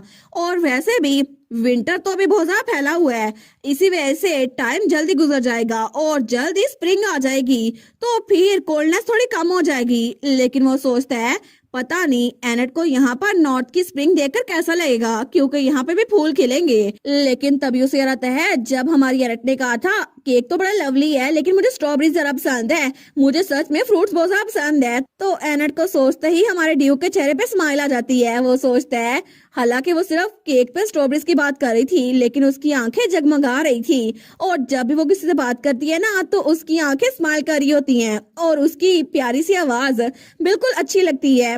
मुझे तो लगता है कि वो स्प्रिंग को देखकर बहुत ज्यादा खुश होगी और जैसे स्प्रिंग आती है ना उसका चेहरा भी ऐसे खिलखिलाता है। लेकिन तभी उसे याद आता है जब हमारी एनेट ने कहा था प्लीज मुझे 1 साल के यहाँ पे रुकने दें, क्योंकि 1 साल पूरा होते ही मैं यहाँ से चली जाऊंगी। और तब उसने कहा था कि वो मुझे डिवोर्स दे देगी। लेकिन वो सोचता है 1 साल, बिल्कुल 1 साल। और तब अपनी मुट्ठी बंद करते हुए सोचता है वो एक ऐसी लड़की है जो इवेंचुअली मुझे छोड़ के चली जाएगी, तो आखिर मैं उसको यहाँ पर क्यों ही रखूं? वैसे भी उसे रहने के लिए बस एक जगह चाहिए और मैं नहीं चाहता कि जो वार्मथ वो लेकर आ रही है मैं उसके साथ बिल्कुल यूज्ड टू हो जाऊं, क्योंकि अगर ऐसा हुआ ना तो फिर मैं उसको भेज नहीं सकता, मैं उसको अपने पास रखना चाहूंगा। लेकिन उसकी प्रेजेंस की वजह से मेरी पेन कम होती है, इसका मतलब ये नहीं है कर्ज खत्म हो गया है। और मैं कभी भी किसी को अपने करीब नहीं आने दूंगा ताकि ये कर्ज किसी और को ना लगे। और तभी वहां पर दरवाजे पे दस्तक होती है और वहां उसका बटलर था। वो कहता है योर ग्रेस आपने जो ऑर्डर दिया था ना वो पूरा हो चुका है, जैसा कि आपने कहा था ना कल सुबह से स्ट्रॉबेरीज डबल अमाउंट में डिलीवर होंगी। तो ड्यूक कहता है अच्छा फिर तो तुमने अच्छा काम किया, और इसके अलावा किसी से कहकर मेरे ऑफिस में सोफे के पास एक टेबल भी रखवाओ। वो कहता है कि ये हर ग्रेस के लिए है, मेरा मतलब है ताकि वो वहां पे रेस्ट कर सके, है ना, शायद छोटा सा ठीक रहेगा। ड्यूक कहता है हाँ हाँ बिल्कुल ठीक रहेगा। लेकिन तब बटलर कहता है मैं श्योर हूँ कि वो वहां पर रेस्ट करके बड़ी कंफर्टेबल रहेंगी, जब वो कोई भूख पड़ी होंगी ना तो अपने बाजू वहां पे रख सकती हैं और वो तो उसको देखकर बड़ी खुश हो जाएंगी जब उनको स्ट्रॉबेरीज मिलेंगी। तो ड्यूक बेचारा सोचता है इसको पता चल गया। लेकिन तभी वो गला साफ करते हुए कहता है अहम ये असल में उसके लिए नहीं है। वो सोचता है असल में वो मुझे इतना इन्फ्लुएंस कर रही है लेकिन मैं चाहता नहीं हूँ कि ऐसा कुछ हो। और तभी उसे आता है जब दिन के वक्त वो अपने डॉक्यूमेंट्स को देख रहा था, लेकिन तभी वो डॉक्यूमेंट्स पे काम करते करते भी हमारी हीरोइन को बार बार देखी जा रहा था और हमारी हीरोइन तो उस बुक को पढ़ रही थी। लेकिन तभी जब उसको देखते ना तो हमारी हीरोइन अपने कंधे को रब कर दिए जैसे उसके कंधे में दर्द हो रहा हो। तो वो सोचता है लगता है ये यहाँ पर बैठी बड़ी अनकंफर्टेबल हो रही है और मैं ऐसा प्रिटेंड नहीं कर सकता जैसे मैंने नोटिस ना किया हो। तो तभी वो प्रेजेंट में भी सोचता है इसी वजह से इतनी छोटी सी चीज करने से कुछ भी नहीं होगा, है ना, ऐसा कुछ भी नहीं होगा कि उसको ये पसंद आएगा। वैसे भी ये सब कुछ मैं बस इसलिए कर रहा हूँ क्योंकि वो हमारे लिए मेहमान है। और तब हमें अगली सुबह का सीन दिखा रहता है जब हमारी हीरोइन गार्डन में बैठी एक बुक पढ़ रही थी तो बटलर उसको चाय दे रहा था। वो सोचती है पता नहीं ड्यूक को रात को अच्छी नींद आई होगी या फिर नहीं। मैं सुबह भी चाहती थी कि उसके कमरे में जाऊं, लेकिन लगता है कि उसने मुझे मना कर दिया कि मैं उसके कमरे में आया ही ना करूं। लेकिन तभी वहां पर जो केक था ना, वो तो उसको खा के बड़ी खुश हो रही थी। वो सोचती है आज की स्ट्रॉबेरीज तो बड़ी मजे की लग रही हैं, और इसके अलावा मुझे लगता है कि स्ट्रॉबेरीज की मिकदार डबल हो गई है, बड़ा मजा आ रहा है। लेकिन तभी वहां पर पैरल आ रहा था। वो कहता है योर ग्रेस। हमारन कहती है सर पैरल, तो वो उसके पास आ गया था।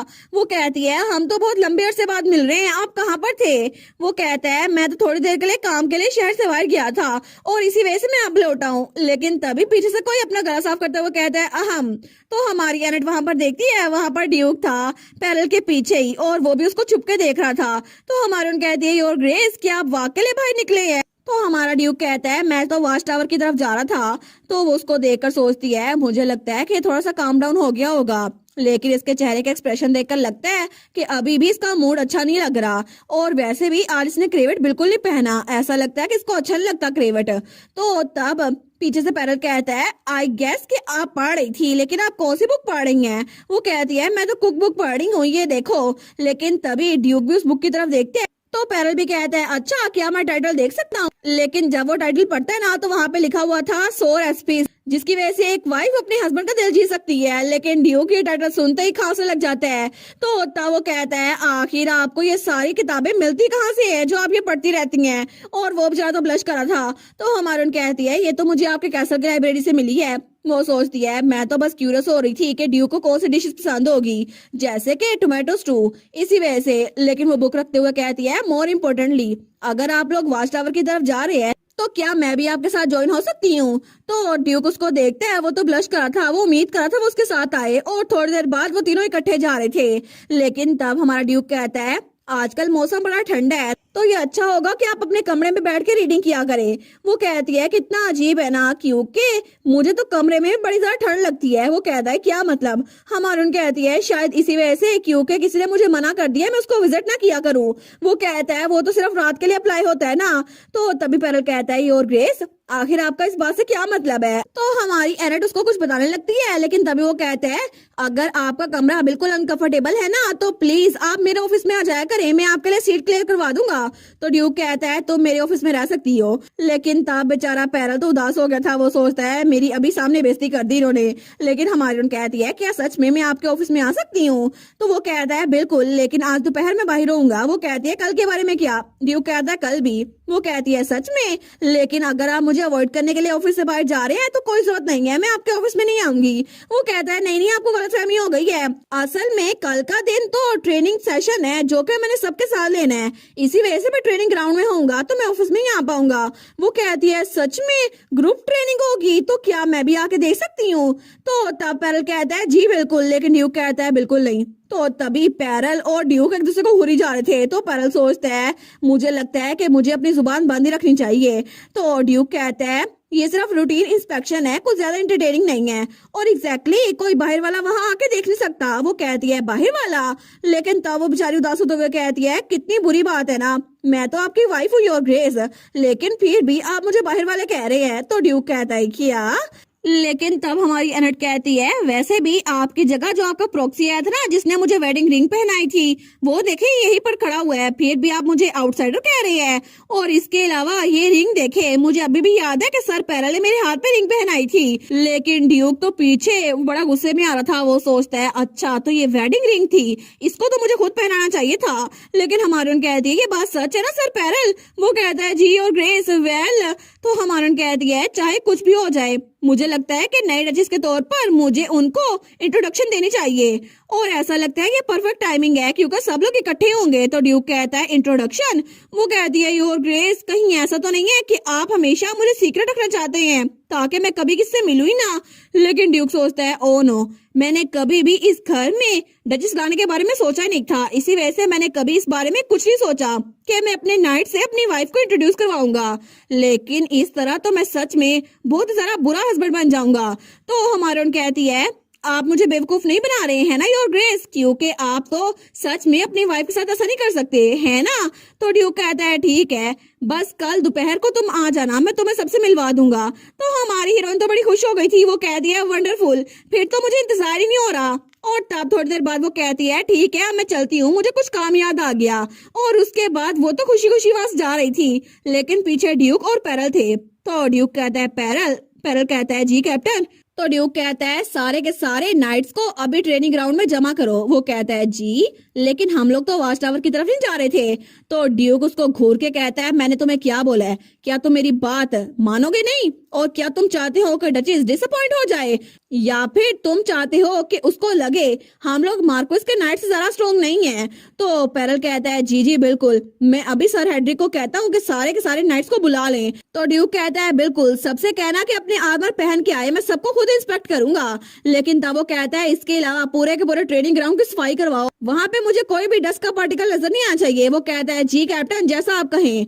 तो तब ड्यूक आगे बढ़ते हुए कहता है ठीक है अब चलो चलते हैं, क्योंकि मैं वहां खुद जाकर तसल्ली करूंगा कि कल जब डचेस वहां पर जाए ना तो उसको नाउमीदी ना हो। इसी वजह से चलो पैरल हम लोग अपना काम शुरू करते हैं।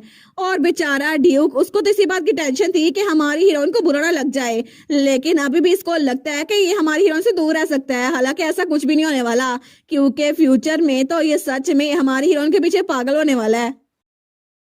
और इसी के साथ ये वाला पार्ट यहीं पर ख़त्म। तो आप लोग बताइएगा आप लोग को ये पार्ट कैसा लगा, और वीडियो को लाइक और चैनल को सब्सक्राइब लाजमी कीजिएगा।